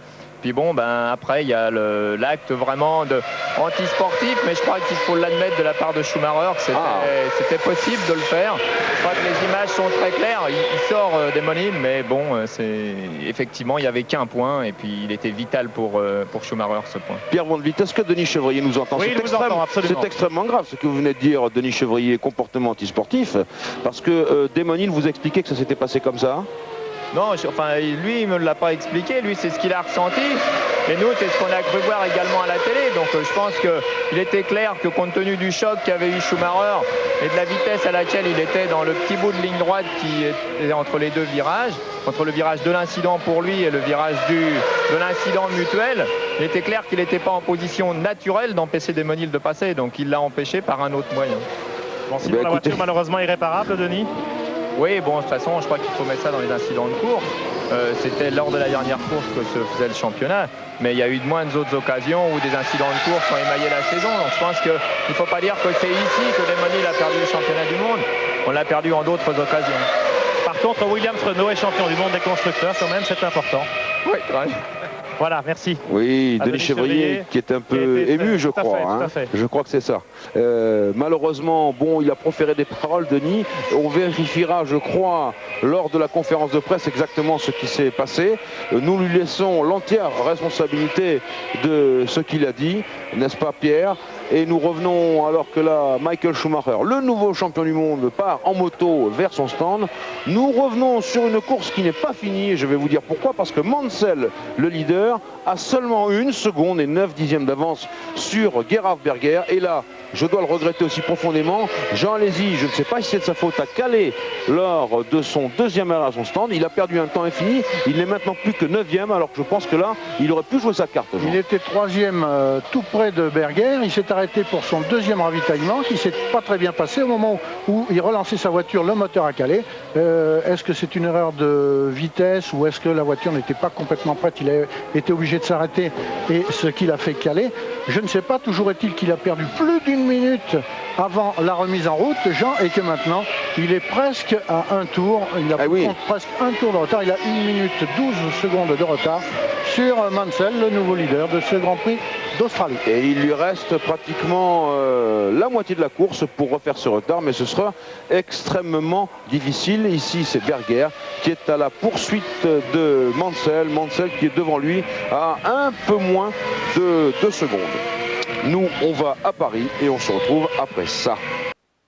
Retour à Adelaide dans le 44e tour de ce Grand Prix d'Australie qui en comporte 81 avec ce rebondissement que nous avons vécu au 36e tour, c'est-à-dire l'accrochage définitif entre Michael Schumacher et Damon Hill, cet accrochage qui a fait de Schumacher le nouveau champion du monde de Formule 1 1994 et qui est aussi le premier champion du monde de l'histoire de l'Allemagne, Johnny Reed. Premier champion du monde, mais non pas premier champion de Grand Prix, puisque avant la guerre, à une époque où, avant la guerre de 39-45, à l'époque des Titans, on appelait si bien l'époque des Titans, les Allemands, grâce aux écuries Mercedes et Auto Union, survolaient les Grands Prix. Ils ont été souvent, à l'époque, ça s'appelait champion d'Europe. Le championnat du monde a été créé en 1950 et depuis 1950, un seul pilote allemand a failli être champion du monde, c'est l'Allemand donc Berg von Trips, qui était en tête de ce championnat en 1961, lorsque malheureusement une tragédie l'a éliminé de la course, un accrochage avec Jim Clark à Monza. Il a été tué dans cet accrochage, sa Ferrari était partie en tonneau et le titre ne lui était même pas revenu à titre posthume, comme cela fut le cas pour Jochen Rindt en 1970. Alors, lorsqu'on parlait de l'époque des Titans, eh bien, on parlait de Rudi Caracciola, de Bernd Rosemeyer et de Manfred Van Brochit, entre autres. Alain Prost, Denis Chevrier nous a dit des paroles extrêmement dures à propos de Schumacher. Est-ce que vous les acceptez ou est-ce que vous les refusez? Je pense que c'est normal déjà pour un ingénieur qui travaille sur une voiture, qui est aussi motivé que son pilote à gagner le championnat du monde. Je pense que c'est normal de ne pas accepter ce genre d'accrochage dans la mesure où c'est vrai que Schumacher faisant la faute, voyant arriver Damon, eh bien, lui barre un peu le passage, serre un peu Damon sur le côté. Est-ce que c'est volontaire? Est-ce que c'est volontaire pour l'éliminer de la course? Ça, c'est absolument impossible à dire, puisque dans tous les accrochages, dans tous les incidents de course, il y a toujours une manœuvre délibérée du pilote qui va être doublée, souvent pour, comme on dit, fermer la porte d'une manière régulière ou pas. Ça, c'est tout le problème qu'on aura toujours. Je crois quand même que il faut comprendre la psychologie des pilotes dans leur voiture quand ils sont en tête du championnat, en tête de la course. Ils font une erreur comme le fait ici Schumacher. La première chose à laquelle ils pensent, c'est à se protéger, c'est-à-dire c'est un instinct tout à fait normal que de fermer la porte à celui qui est deuxième. Qu'est-ce qu'il pense quand il tape le mur? Il dit Damon Hill est derrière moi, je vais peut-être perdre le championnat du monde, donc je l'empêche de passer. Mais c'est peut-être pas délibéré pour l'éliminer en tout cas. Mais c'est une question que l'on peut se poser. Et c'est impossible de dire voilà, il a fait comme ci ou il a fait comme ça. C'est de toute façon, il n'y a que lui qui peut répondre. Et comme dans ces cas-là, on ne dit pas tout à fait la vérité, on ne le saura certainement jamais. Mais il doit être aussi un peu triste, Schumacher, d'avoir fait une erreur et d'avoir même gagné le championnat du monde, mais de cette manière-là. C'est un peu dommage. En tout cas, sur la psychologie des pilotes dont on parlait au début, on a quand même vu, malgré que Schumacher soit quand même un garçon solide, malgré qu'il ait une voiture très performante, qu'il ait une équipe derrière lui, quand on est en tête d'un championnat, qu'on est proche de le gagner et qu'on voit un concurrent arriver derrière vous et sur vos talons, on n'est jamais à l'abri d'une erreur. On l'a vu ce week-end avec la pression qu'il avait sur les épaules. Malgré l'air serein qu'il pouvait donner de temps en temps, il a fait quand même pas mal de petites fautes. Et bon, ça le remet un peu dans une position un peu plus normale, je dirais, d'humain et non pas d'ordinateur comme on a pu le dire à un certain moment. Alors on dira que seul Schumacher connaît la vérité, n'est-ce pas Johnny? Et puis ce que vient de nous dire Alain, finalement, il vient de nous dire que pour être un grand champion automobile, il faut pratiquement avoir l'instinct de tueur. Alain, est-ce qu'on vous a bien compris? Je veux dire tueur au sens figuré, bien sûr. Non, je pense sincèrement, pour expliquer vraiment pleinement, vous savez, quand un pilote Souvent on en parle, les journalistes en parlent en disant il est comme ci, il est comme ça. Ça c'est ce qu'il transmet un peu aux autres de l'extérieur de sa voiture. À partir du moment où la visière est fermée, vous ne pouvez jamais connaître le caractère des pilotes quand ils sont au volant. Ce que je voulais dire tout à l'heure, c'est que de toute façon, quand on est au volant, quand on se bat pour un championnat, quand on se bat pour une course, on peut absolument tout faire sans vraiment avoir la volonté de le faire vraiment. Et là, je ne peux pas dire que Schumacher l'ait fait volontairement, a voulu sortir des Monil, mais en tout cas, il a voulu se protéger d'une manière ou d'une autre pour ne pas perdre ce championnat. Et puis on dira, Alain, que notre ami Denis Chevrier, qui a été aussi votre ingénieur motoriste et qui vous a conduit à votre 4e titre mondial, eh bien, a eu une réaction un petit peu épidermique que l'on admet et que l'on comprend. En tout cas, voici le leader du Grand Prix d'Australie ici à Adelaide, c'est Nigel Mansell. Alors que là, c'est la ruée autour de Michael Schumacher qui se congratule avec ses mécaniciens. C'est Catherine Pic qui est dans le fond là-bas à gauche et qui attend elle aussi pour une interview. Voici tous les mécaniciens. Voilà Pat Simmons. Voilà, oui, oui, il y a de quoi le secouer. C'est son titre mondial à Michael Schumacher. C'est aussi son année un petit peu, Johnny. Ah oui, Schumacher a été absolument éblouissant cette année et on peut dire que son éclat a été tel qu'il a complètement rejeté dans l'ombre un pilote comme JJ Lehto, son premier équipier cette année, et qui a été complètement laminé par Schumacher, alors qu'on voyait encore en JJ Lehto un pilote d'avenir avant 1994 et qui maintenant aura beaucoup de mal à se récupérer de la sévère sanction que lui a imposée au chronomètre, au plan du chronométrage, l'exceptionnel Schumacher. Et quel regret, on a 10 fois plus de regret encore de savoir que Senna n'a pas pu combattre contre ce pilote d'exception parce que la comparaison entre ces deux champions aurait été formidable. Alors j'ai entendu dire dans la salle de presse ce matin, mais ce n'est pas une référence, que Schumacher a été champion du monde mais que Senna n'était pas là. Oui, mais Schumacher avait quand même eu raison de Senna déjà au Brésil, vous vous en souvenez, Johnny? Au Brésil, et Senna a disputé 3 Grands Prix que Schumacher a gagné tous les 3. Senna avait réussi, grâce à son talent exceptionnel, à arracher la pole position dans ces 3 épreuves en début de saison au volant d'une Williams Renault qui, je l'ai déjà dit tout à l'heure, n'était loin de valoir ce qu'elle est devenue aujourd'hui. Voici celle de Mansell qui précède la Ferrari de Berger en tête, les 2 voitures en tête du Grand Prix d'Australie. Senna, grâce à son brio, avait réussi à compenser les séquelles de la Williams Renault de début de saison, et on aurait vraiment beaucoup aimé voir leur duel une fois que la Williams s'est affranchie de ses défauts de jeunesse. Malheureusement, le sort en a voulu autrement et nous sommes privés de Senna. Alors que Mansell franchit la ligne de chronométrage au terme du 49e tour et que le Grand Prix d'Australie en comporte 81, le classement est le suivant: 1 Mansell, 2 Berger, 3 Hakkinen, 4 Barrichello, 5 Brundle, 6 Panis, 7 Frentzen, 8 Alesi qui vient de regagner une place, 9 Blundell, 10 Fittipaldi, 11 Martini, 12 Alboreto, 13 Lehto, 14 Salo, Mika Salo qui a débuté au Japon, 15 Lagorce, 16 Brabham, 17 Deletraz qui a écopé d'une petite pénalité tout à l'heure. On n'a pas eu vraiment la raison, mais c'est probablement un comportement sur la piste. Il n'a pas dû faire vraiment attention, ce n'est pas de sa faute à Deletraz. Il n'a pas dû vraiment faire attention à un dépassement d'un pilote plus rapide que lui. Je vole au secours de Jean Alesi pour dire que tout à l'heure, les mécaniciens de Ferrari l'ont vraiment lâché de très très haut, cette voiture, quand il a ravitaillé. Et ça, c'est un peu le défaut de Ferrari, que déjà Alain Prost, quand il était pilote de la Scuderia, nous le disait. Eh bien, ils l'ont peut-être lâché d'un peu trop, de si haut même que Jean Alesi a calé. Il y a là une explication certaine. En tout cas, ce que l'on remarque, Johnny, quand même, c'est que Panis est 6e. Et voilà, c'est ce que je voulais dire. S'il y a de mauvaises nouvelles concernant Avignon, puisque Alesi, qui était 3e, se retrouve 8e, une très bonne nouvelle concernant Grenoble, Olivier Panis qui se hisse dans les points. Il est 6e actuellement. Olivier Panis à une 20-25 secondes de Brundle qui est 5e sur la 2e McLaren Peugeot. Les 2 McLaren Peugeot sont dans les points. Et Panis est en bonne position, il précède Frentzen d'une dizaine de secondes, il est en bonne position à ce rythme pour marquer un nouveau point champion du monde. Arrêt de Barrichello qui est actuellement 4e.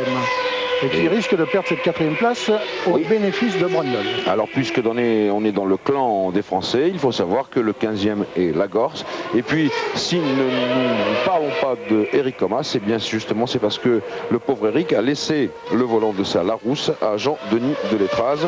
Et Eric, je suis sûr qu'il nous regarde en ce moment. On espère le revoir très bientôt au début de la saison prochaine, en tout cas au cours d'essais privés, ce qui nous rassurerait sur son sort de pilote de Formule 1. 50 tours ont été couverts depuis le départ de ce Grand Prix d'Australie et Mansell est toujours en tête, confortant Williams-Renault pour le titre dans la course au titre de champion du monde des constructeurs de Formule 1. N'allez pas plus loin pendant que le circuit défile avec les caméras de la voiture de Barrichello. Nous on joue au jeu top position.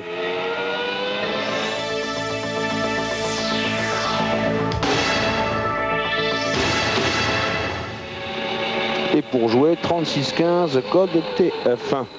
C'est pas mal hein, le toboggan d'Adélaïde vu comme ça avec la Jordan Hart alors qu'il reste 30 tours jusqu'à l'arrivée de ce Grand Prix et que ce me semble, en tout cas Pierre Van Vliet va nous le confirmer, Schumacher doit être proche de sabler le champagne là-bas dans le stand Benetton, Pierre. Le contraste entre les deux stands est assez saisissant. Je peux vous dire que pour l'instant je planque chez Williams en attendant Damon Hill qui est attendu par toute la presse. Barry Sheene en tête au micro de Channel 9. Mais nous serons là. Et puis à côté chez Benetton, bien évidemment, c'est la joie. Une allégresse évidemment un petit peu teintée quand même d'une certaine déception parce que comme l'a souligné Alain Prost tout à l'heure, c'est un peu dommage que la saison se termine comme ça. Mais bon, quelque part, c'est la course aussi. Et oui. Et je pense qu'on écoutera le commentaire de Damon Hill tout à l'heure pour savoir si il est aussi vindicatif que Denis Février. Oui, et puis on pourrait peut-être aussi écouter Pierre Van Vliet le commentaire. Je crois que Patrick Faure, le numéro 2 de Renault, est ici présent à ce Grand Prix. On pourra lui aussi, sans doute, il aura des réactions probablement beaucoup plus pondérées et il pensera surtout que Williams Renault a conquis un nouveau titre de champion de constructeur de Formule 1. Et puis qu'il y aura un champion du monde nommé Michael Schumacher sur la Benetton Renault la saison prochaine. Et oui, donc c'est tout de même pas mal comme opération. On revient à la course avec Mansell, le vieux lion de Mansell qui va peut-être pouvoir s'offrir une victoire en Formule 1.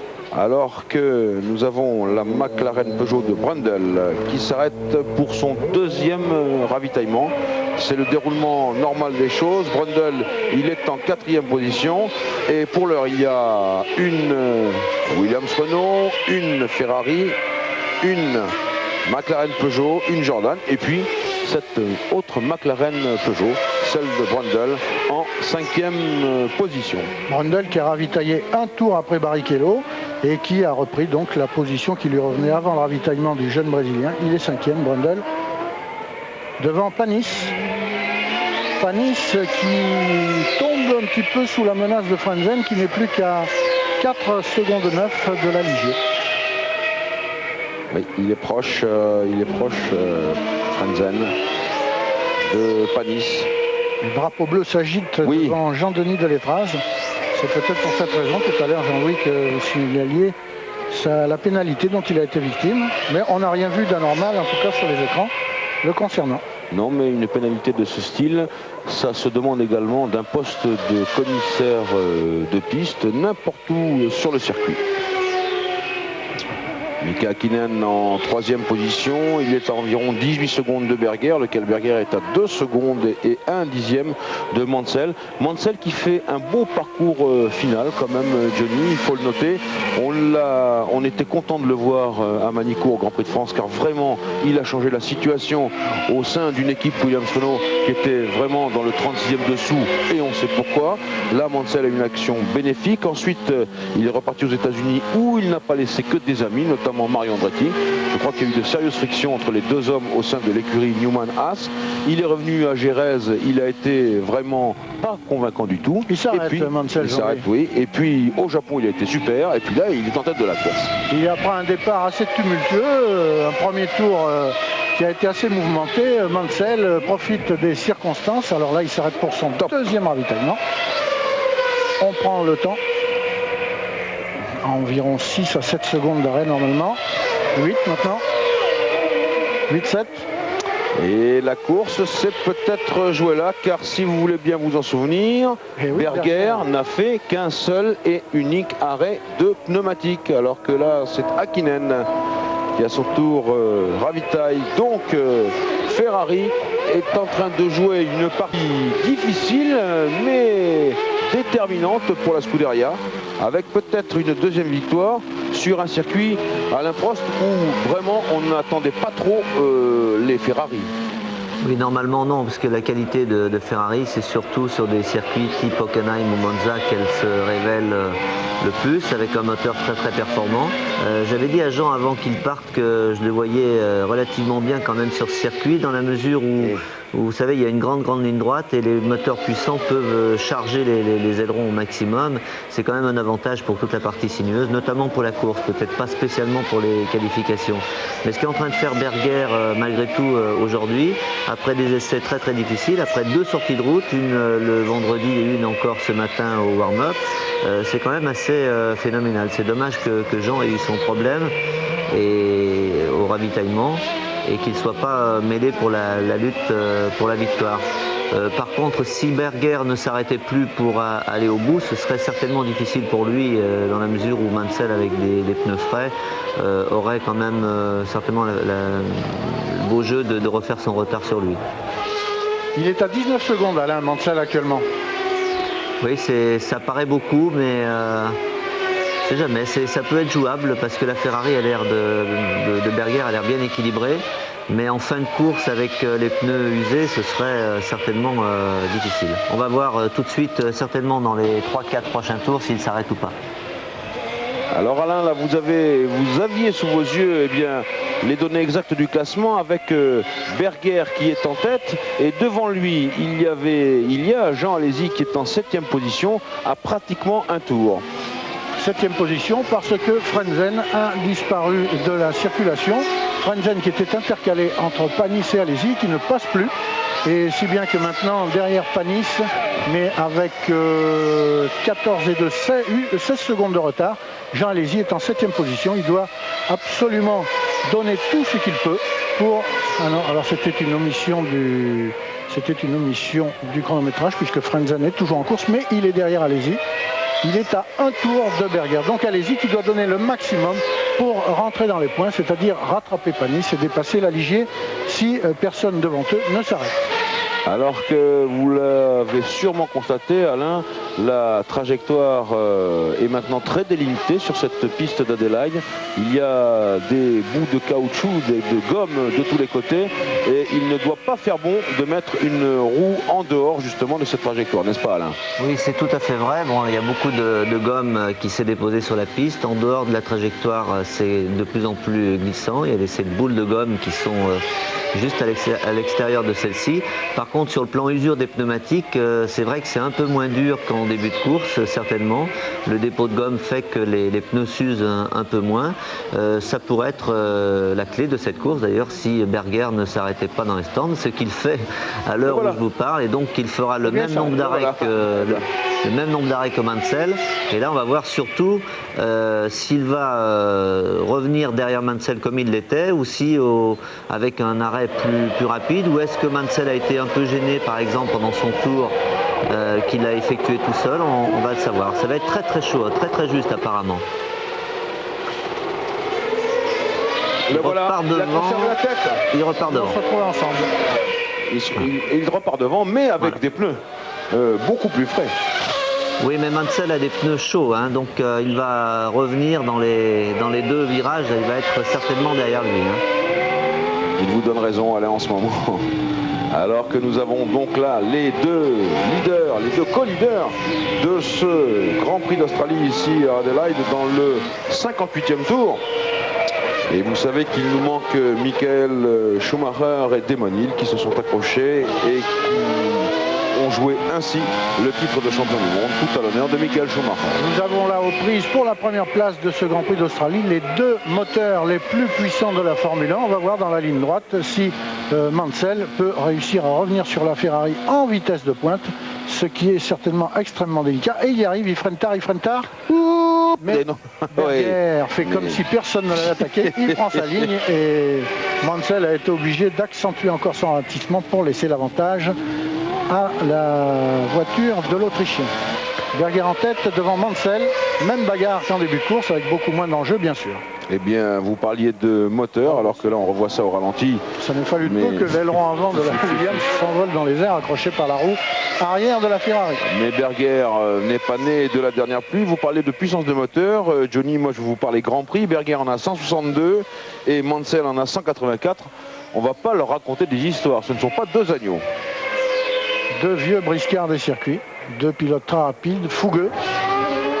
Deux combattants qui soulèvent très souvent l'enthousiasme des spectateurs et c'est encore le cas ici. Leur bagarre va valoir, là c'est la pénalité de Barrichello sans doute qui a été signifiée tout à l'heure. Et la voici, ici c'est Michel Leprest qui opère cette pénalité arrêtée. Le décompte sur la droite, le décompte des secondes. 2, 1 et top. À la différence des courses américaines, ici en Formule 1, on pénalise les pilotes de 10 secondes alors qu'aux États-Unis, un simple arrêt, d'où l'appellation de stop and go, un simple arrêt suffit à la pénalité des pilotes qui ont commis une infraction pendant la course, alors qu'en Formule 1, c'est un peu plus sévère. 10 secondes, c'est beaucoup. Alors qu'avec l'arrêt de Panis au stand, eh bien Alesi est en 6e position, mais Alesi, il va devoir s'arrêter. Pierre Van Vliet, je crois que les mécaniciens de la Scuderia sont prêts. J'espère pour eux, Jean-Louis, mais moi je suis toujours prêt à attendre Démonil. Vous savez, il faut faire des choix dans ces cas-là. Oui, oui. Et on ne peut pas se multiplier. Bon, donc je crois que c'est quand même important de recueillir le témoignage de Démonil avant la fin de la course. Bien sûr, bien sûr. Donc vous êtes toujours en planque là-bas, Pierre. Pardonnez-moi de vous déranger. Nous, on surveille la Scuderia Ferrari, alors que Hakkinen, allez, lui aussi, une pénalité de 10 secondes. Qu'est-ce qu'il a bien pu faire? Ça doit être la vitesse excessive dans les stands, Jean-Louis, parce qu'il y en a tellement, ça n'est pas le drapeau bleu. Mais on sait que la vitesse est limitée. Les pilotes ont un tel limiteur de vitesse pour ne pas dépasser la vitesse de habituellement 120 km à l'heure dans les stands pendant la course, 80 km à l'heure pendant les essais. Et là, cette pluie de pénalités laisse penser que c'est là que le bas a blessé pour Barrichello, pour Hakkinen et peut-être pour Deletras précédemment. Voilà, Hakkinen dans son style très particulier. Alors Hakkinen qui est actuellement troisième à 21 secondes, il a 38 secondes d'avance sur Brundle, mais avec la décélération, il va repartir à peu près en même temps que son équipier. Pour McLaren, Peugeot, on ne perdra pas dans l'affaire puisqu'elles sont 3e et 4e. Voilà Jean qui s'arrête. L'arrêt d'Alesi, il est important. On regarde top pour lui.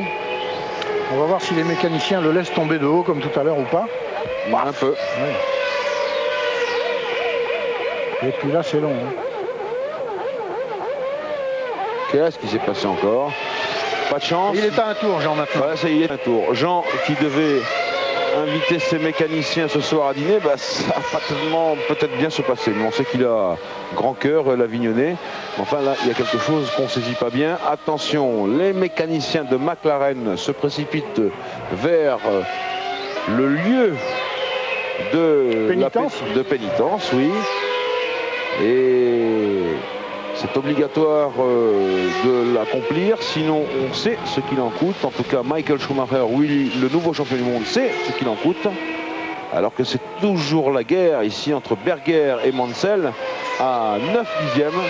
C'est pour le prochain passage, donc dans 1 minute et quelques secondes. On va regarder ce qu'il advient de Mika Hakkinen après sa pénitence. Hakkinen qui est en 3e position, tandis que nous avons toujours Berger et Mansell vraiment au coude à coude. Et vous avez employé le mot juste, Berger qui fait l'été tout seul. Très vindicatif, Gerhard, quand il s'agit de défendre sa place et a fortiori la première place.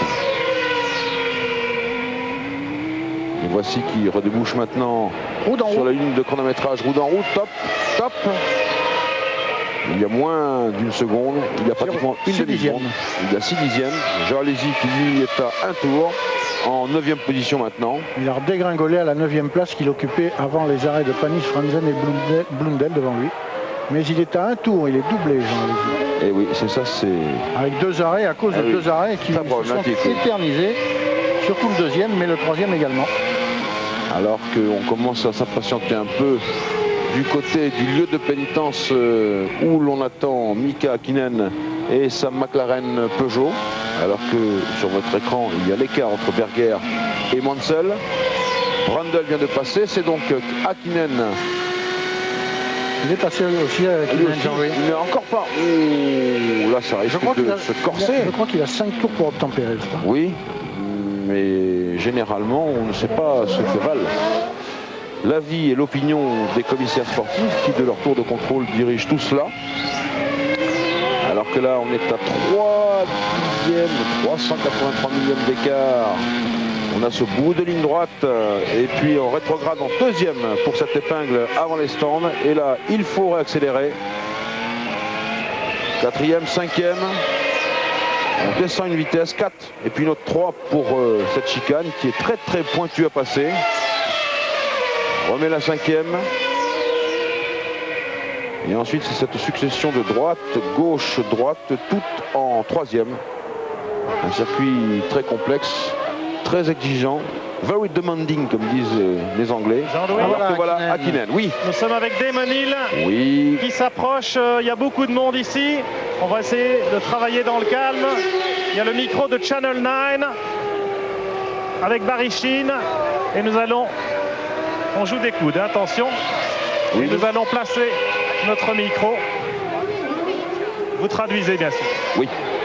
Damon, as far as we were concerned, it looked like he had it really under control. Il avait l'air de ne plus contrôler sa voiture. hard all the way. It was a terrific race. J'avais attaqué au maximum depuis le départ. It's over now and C'est fini maintenant. Une course formidable. an empty feeling, but I think I gave him a good run for his money, and he certainly was feeling the pressure because Sensation de vide, dit-il. Well, actually, you couldn't really do any more than that, could you? Vous ne pouviez pas faire plus que ce que vous aviez fait. So, in other words, you'd say that's sport, that's racing. J'avais fait le maximum mais, pour obtenir la victoire, mais ça n'est pas arrivé. C'est la course. Venir dans la dernière course à un point de retard, attaquer dans la position où je me trouvais, c'est difficile de perdre parce que je pouvais gagner cette course. Situation difficile. Some sort of medal this year because we've been through a hell of a tough time, and to be here at least in the last race fighting to win the championship. Oui, la Damon Hill explique qu'il mériterait certainement une distinction pour le spectacle qu'ils ont donné, lui et Schumacher, tout au long de la saison. And we'll come back next year. Voilà. Revanche l'année prochaine. L'an prochain. Damon, Oui. do you feel that Michael did push you out by purpose after he touched the wall? Damon, est-ce que vous pensez qu'il a fait exprès? Non. Up until that moment, we were having a fantastic race. Pas de faire de polémique à propos de ça. Alors que nous avons ici, la place n'est oui, pas c'est bien. polémique. Alors que nous avons ici, vous l'avez vu au ralenti, c'était pendant que Damon Hill parlait, une erreur de Berger qui se rattrape in extremis dans cette chicane extrêmement pointue. Et puis naturellement, Nigel Mansell est le nouveau leader de ce Grand Prix C'est la d'Australie. grande courbe avant la grande ligne droite, Jean-Louis. Et nous, on va à Paris et on se retrouve après ça. Retour à Adélaïde au Grand Prix d'Australie dans le 66e tour de ce Grand Prix qui en comporte 81 avec, vous l'avez vu, la reprise en main de la course par Nigel Mansell, alors que là nous avons Mika Häkkinen sur sa McLaren Peugeot qui était en 3e position, qui a dû observer une pénalité arrêtée et qui maintenant est 4e, et cela au profit de son équipier Martin Brundle qui du coup est devenu 3e. Le classement est donc le suivant: 1 Mansell, 2 Berger, 3 Brundle, 4 Häkkinen, 5 Barrichello, Panis est toujours 6e, Frentzen 7e, Blundell 8e, Alesi 9e, Fittipaldi 10e, Martini 11e, Alboreto 12e, Leto 13e, Lagorce 14e. Alors, pour nous ici à Adélaïde, dans le 67e tour de ce Grand Prix, il est environ 15h30. Et pour vous, à Paris, il est 6h du matin. Peut-être que des téléspectateurs sont venus nous rejoindre. Alors, je voudrais que Dominique Guimond leur remontre ce qui s'est passé à propos de l'attribution du titre mondial. Ça s'est passé comme cela entre Michael Schumacher et Damon Hill. Attention, il s'approche les deux. Les deux. Et bien voilà.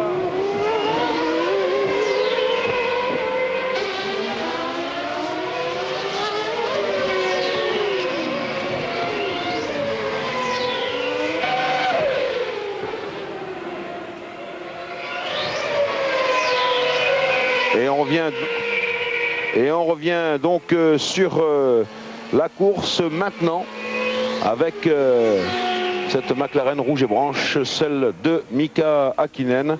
Alors qu'on peut penser aussi, Johnny, que Alesi aura peu de chances de marquer un point. Et malheureusement, Jean Alesi qui a fait une très très belle course, puisque lors du premier incident à son stand qu'il a retardé, il roulait dans le sillage de son équipier Gerhard Berger. Mais malheureusement, sa voiture est restée collée à son stand après, comme vous l'avez dit vous-même, Jean-Louis, tout à l'heure, avoir repris un contact très violent avec le sol une fois effectué son changement de pneumatique. Et l'arrêt suivant, le troisième arrêt de Jean Alesi, s'est également mal passé, si bien que Jean, qui était revenu en vue, disons, de Panis, qui occupe la 6e place sur la Ligier Renault, se retrouve maintenant 9e. Il est à un tour des deux leaders. Il roule à peu près à leur rythme, mais devant lui, Blundell, Frentzen et Panis se livrent une course formidable. Tous les trois, Panis réussit à maîtriser les efforts de Frentzen et de Blundell qu'il tient à distance, 10 secondes derrière lui environ. Et Jean Alesi aura beaucoup de mal à revenir sur ces trois gaillards. Alors, tout à l'heure, au micro de Pierre Van Vliet, Damon Hill a dit une phrase qui ne nous a pas échappé. On se reverra l'an prochain. Alain, sans trahir des secrets, est-ce que vous pensez que Damon a de bonnes chances de conduire pour Williams Renault en 1995 ?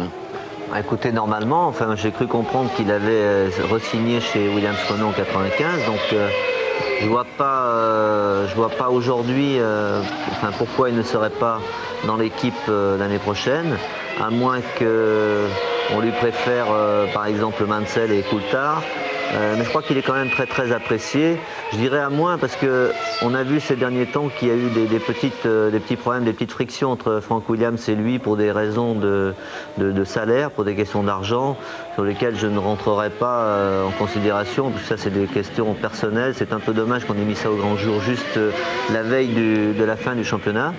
Mais je crois quand même qu'il devrait être là. En tout cas, Damon est très motivé pour l'année prochaine. Il a certainement franchi un pas cette année. Surtout, je dirais même les deux dernières courses, car il a fait vraiment deux courses superbes, aussi bien au Japon qu'ici. Et on peut comprendre malgré tout son amertume, parce que même s'il n'était pas bien placé en début de championnat, même s'il a eu 37 points de retard à un certain moment pendant l'été par rapport à Michael Schumacher, un pilote de course, il espère jusqu'au bout, il pense qu'il peut de toute façon être champion du monde jusqu'au bout. C'est ce qu'il a fait et c'est vraiment tout à son honneur.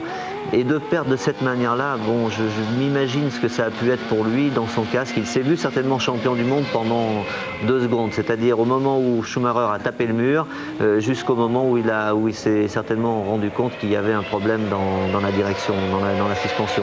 Et c'est certainement très dur à accepter, même si l'on tient compte de tout ce qui s'est passé pendant la saison.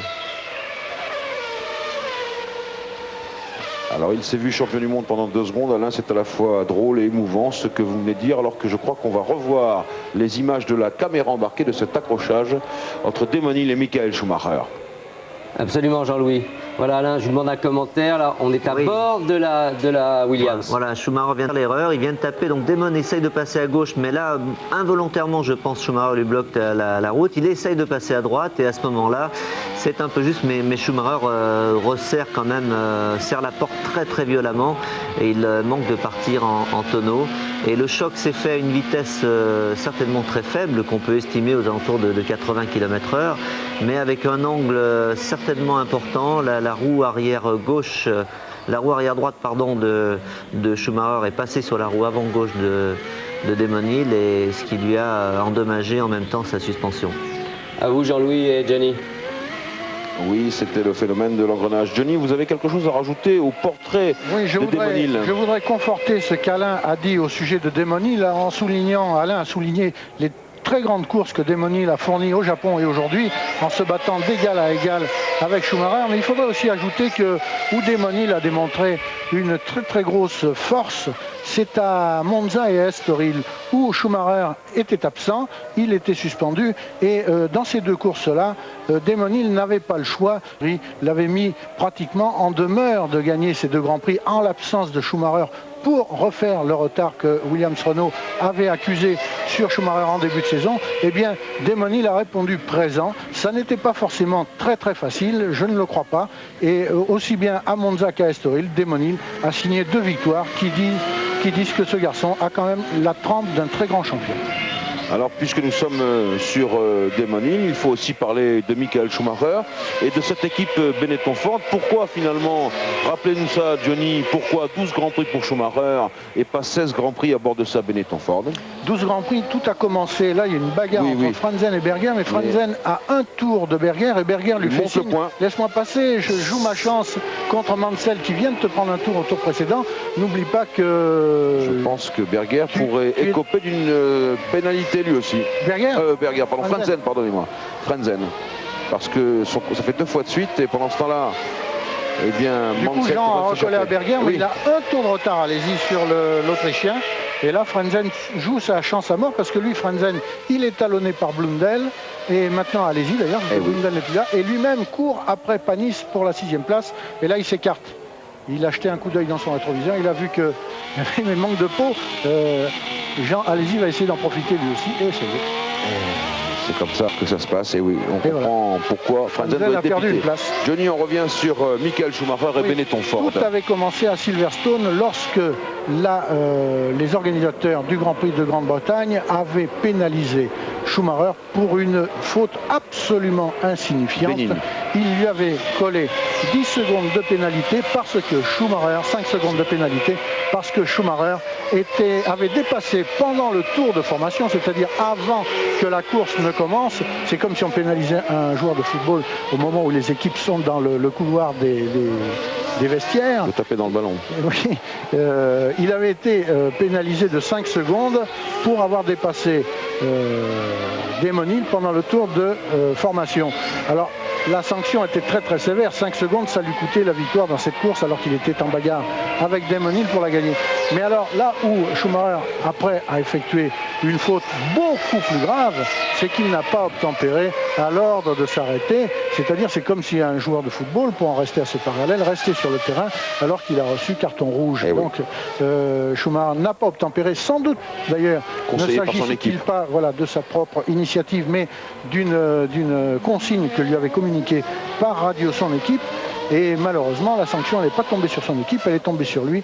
Donc, disqualifié à Silverstone et 2 Grands Prix de suspension qui ont été l'Italie et le Portugal. Mais à cela s'est ajouté sa disqualification au Grand Prix de Belgique. Et là, on trouve le 4e Grand Prix dont Schumacher a été privé cette année.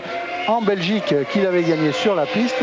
Sa voiture, sa Benetton, à l'arrivée, a été estimée non conforme au plan technique par les commissaires techniques parce qu'elle avait usé excessivement la jauge, la planche qui sert de jauge pour que les voitures ne roulent pas trop bas. C'est ainsi que la fédération a essayé de diminuer l'effet de sol qui donne trop de tenue de route au Formule 1 en imposant une jauge en bois. Voici Damon Hill qui raconte ses malheurs. Il est maintenant reposé, il n'a plus l'air déçu. Il s'est fait une raison, c'est un grand sportif, Damon Hill.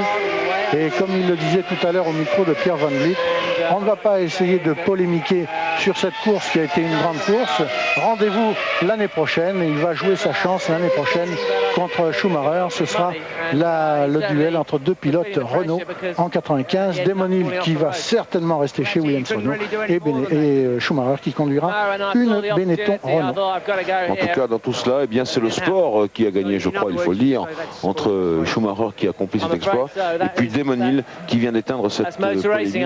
Après tout de même avoir pris un grand coup dans la figure, il faut appeler les choses comme elles sont. On perd le championnat du monde.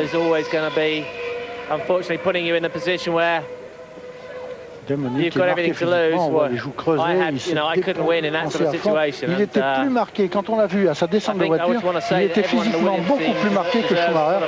Schumacher qui est un très grand athlète, qui est très fort à vélo, qui est très fort en football. Il a effectué un match de football récemment au cours du Grand Prix, la veille du Grand Prix d'Europe. Il a effectué un match de football. On n'a pas les termes. Nous n'avons pas le son de l'interview, alors c'est très compliqué pour nous de le traduire. C'est plus que compliqué, on n'entend pas l'interview.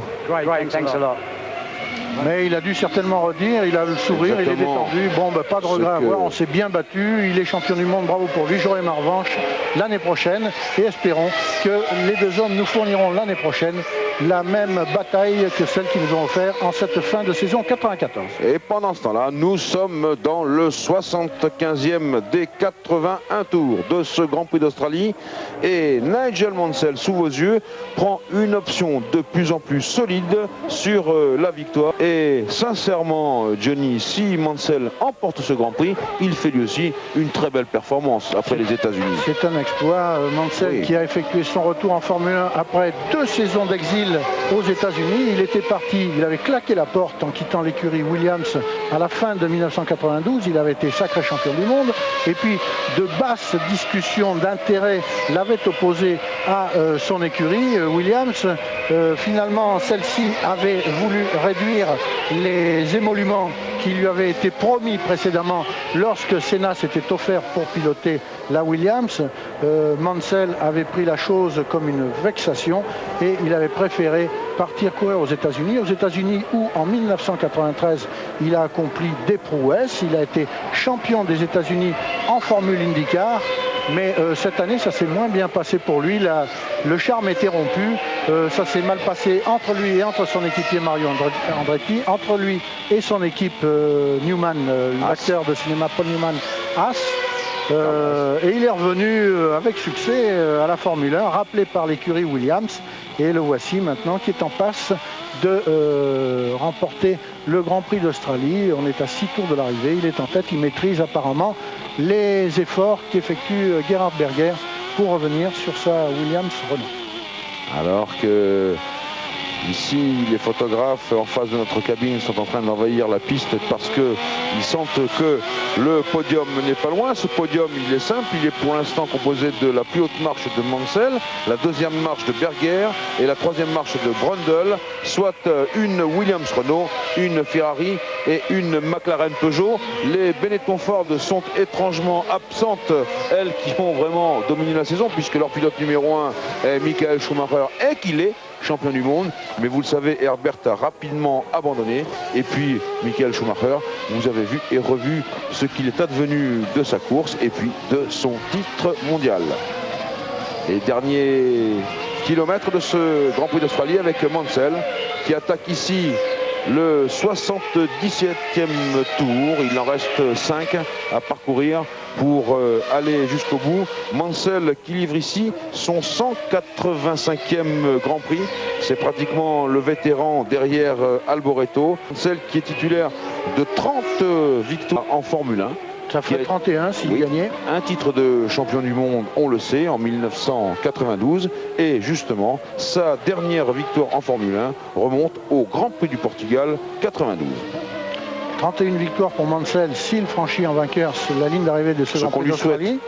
41 victoires pour Senna, 51 victoires pour Prost. Les 3 grands pilotes de la dernière décennie sont là groupés. Ce sont les recordmen de l'histoire du championnat du monde de Formule 1. Prost, 51 victoires, Senna, 41 victoires et Mansell, croisons les doigts pour lui, cela fera 31 victoires. Oui, Johnny, je suis avec Flavio Briatore, à défaut de Michael Schumacher. Non, très bien, très bien. Oui, alors Flavio, champion du monde quand même, Michael, il le mérite certainement, mais vous auriez peut-être préféré une plus belle dernière course, une plus belle sortie. Mais tu sais, on a gagné le championnat, la dernière course, c'était une roulette ici. Hein. C'était comme aller jouer à le casino. Hein. Et je pense qu'on a gagné. Pour moi, on a gagné. Michael il avait 12 courses et les autres, il avait 16.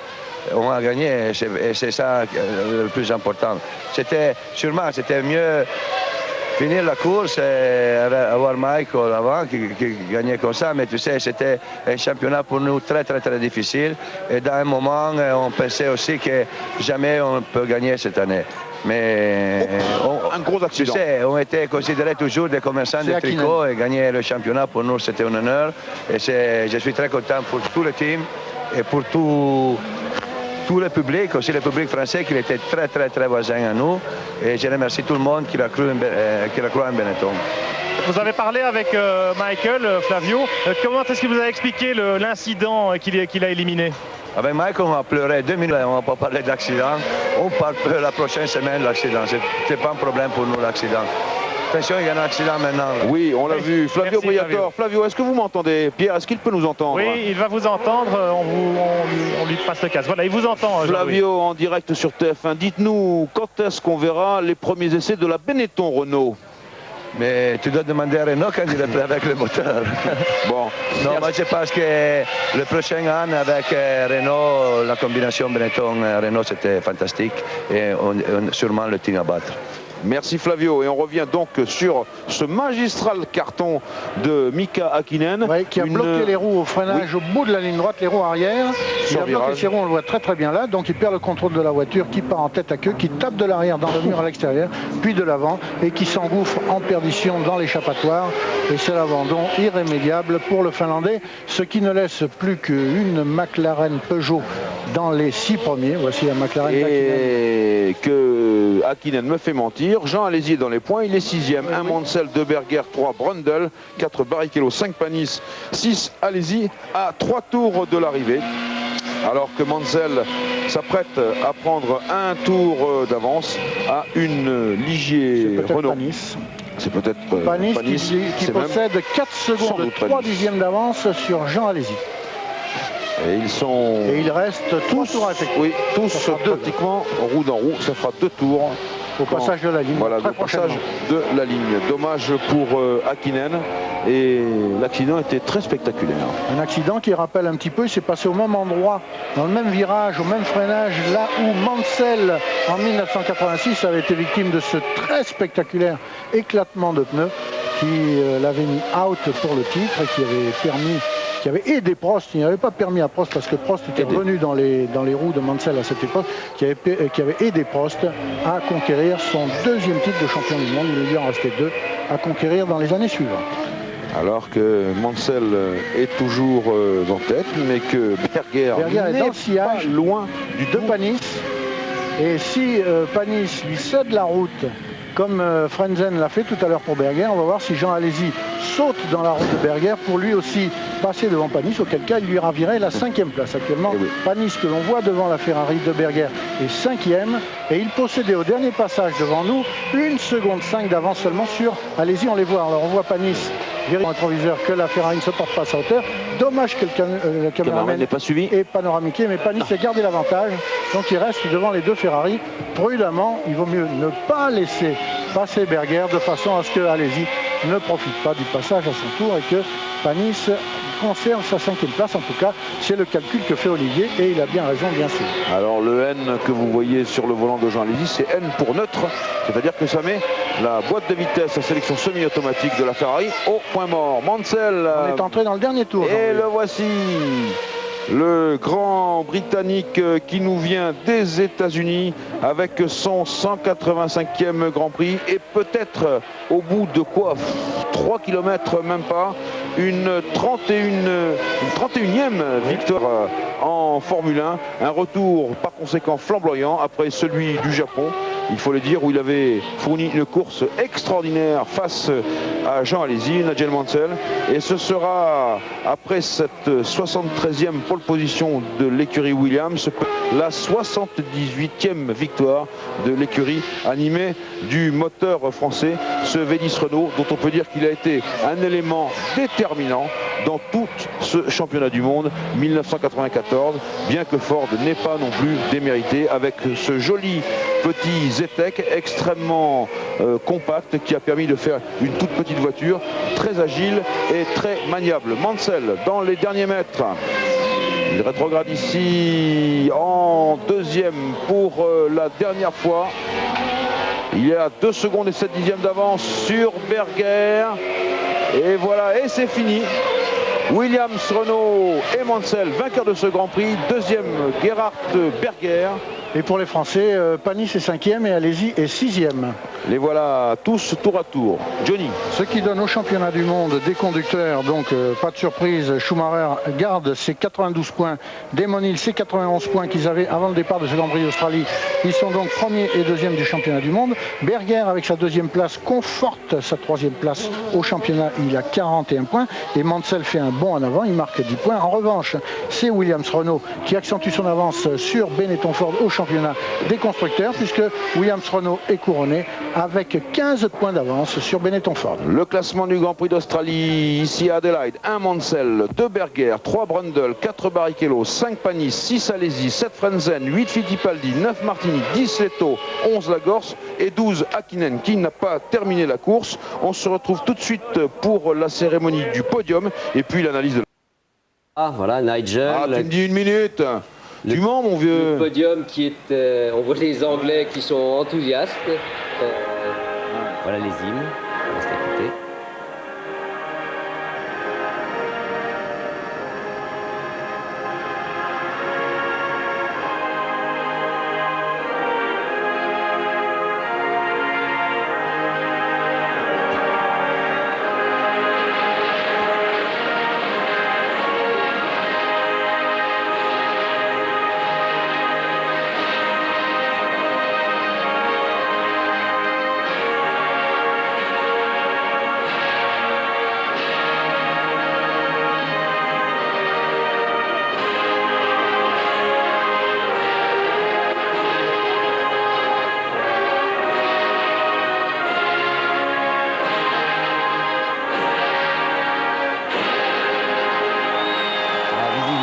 Très content, Nigel Mansell, on le comprend. Alain l'a souligné, c'est un exploit, 2 ans sans être en Formule 1 et remporter de nouveau une victoire après avoir signé la pole. Alors on va reparler, mais je vous propose peut-être que l'on revive avec Laurent Corric qui a suivi ça de très près. Ce Grand Prix qui a quand même été très riche en rebondissements.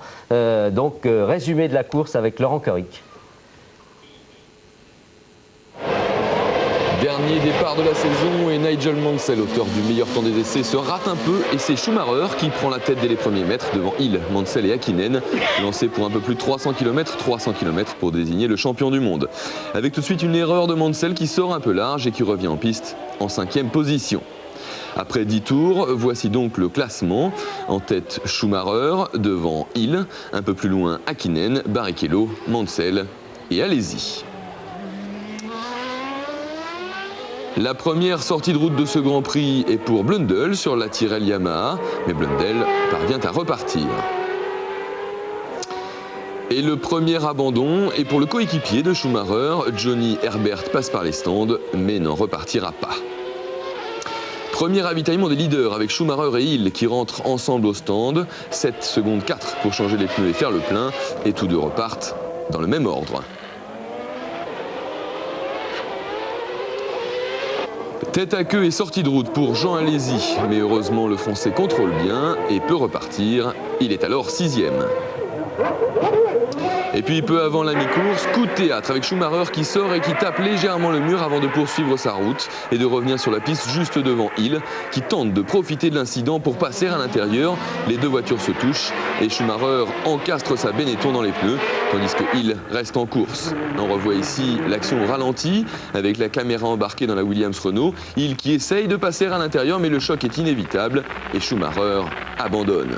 On pense alors que c'est Damon Hill qui va devenir champion du monde, mais l'Anglais rentre au stand avec un pneu crevé et surtout une voiture bien abîmée. Triangle de direction sérieusement touché, Hill doit lui aussi abandonner. C'est donc Michael Schumacher qui devient champion du monde. Une nouvelle qu'il apprend à l'autre bout du circuit par un commissaire de course. La joie et l'émotion de Schumacher qui contraste bien sûr avec la tristesse et la déception de Damon Hill qui finit donc second de ce championnat. Pendant ce temps, Berger a pris le commandement devant Mansell, mais l'Autrichien commet une erreur à 15 tours de l'arrivée et Mansell prend donc la tête de la course. À 3 tours de la fin, sortie de route spectaculaire pour Mika Hakkinen qui part en tête à queue alors qu'il était 4e. Et puis, après 81 tours, Nigel Mansell passe la ligne d'arrivée en tête. C'est la 31e victoire de sa carrière. 2e Berger, 3e Brundle, 4e Barrichello. Les deux Français, Panis et Alesi, terminent respectivement 5e et 6e. Vous êtes sûr? Vous êtes déçu? between me que le and championnat du monde soit décidé ainsi. C'était une grande bataille. stage of the race. Et c'est la course. Race, I have to say, and he has done really Je dois le dire. good job during that race. We both haven't Nous done, avons fait du bon travail tous. It was really, really, I would say, thrilling for you at the outside. Ça a été un peu fou vu de l'extérieur. I have to say, Je dois dire. I did make some comments this year that about J'ai fait about Damon, quelques commentaires cette année à propos de Damon, kind of respect that I maybe had mais about somebody else. mais But I have to admit certains les ont mal compris, mais je dois I was admettre wrong, because what he has done j'avais tout in the faux. last two races in particular, he must have done Notamment dans les deux dernières courses qui se sont déroulées. a fantastic job. Il a fait du très très grand travail, très haut niveau. I must say sorry for what I maybe Je veux lui dire que je suis désolé pour ça, pour tout ça. I'd like to congratulate him for Et je voudrais le féliciter. what he has done so far. But nevertheless, the feeling about Néanmoins, the championship, winning the championship, Néanmoins, gagner le championnat du monde, il faut bien le dire. won earlier this year, and then Je me suis vraiment battu cette année. J'étais absent pendant 2 courses. Lost a lot of points. J'ai amassé beaucoup de points et j'en ai perdu beaucoup aussi. Et c'était très difficile de devenir champion. C'est un rêve. C'est un rêve de se retrouver là. Une émotion terrible en moi. Mansell a parlé de ça lui-même. Je ne sais pas, j'arrive pas à vous le dire. C'est en moi. Je n'arrive pas à l'exprimer.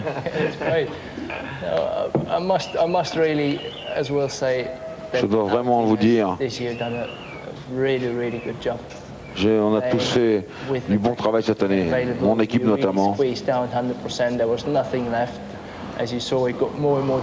Rien ne nous a été épargné, tout a été de plus en plus difficile. Oui, vraiment on a fait du bon travail. J'ai des choses à dire spécialement. Cette saison était commencé pas mal au Brésil. C'était une bonne course. Et après, ce qui est arrivé à Imola a été simplement... J'ai parlé de cauchemar, mais c'est autre chose encore, de pire pour nous. Dans ce combat particulier, après ce qu'il y a eu à Monte Carlo, pour moi, il a toujours été clair qu'il fallait qu'on gagne le championnat du monde. J'aimerais prendre ce championnat puis lui offrir. Il était le meilleur pilote du monde. Voilà ce que je ressens. Je n'arrive pas à exprimer, montrer exactement tous mes sentiments, mais on a toujours été proche de lui. Tout ce qu'on a fait, et je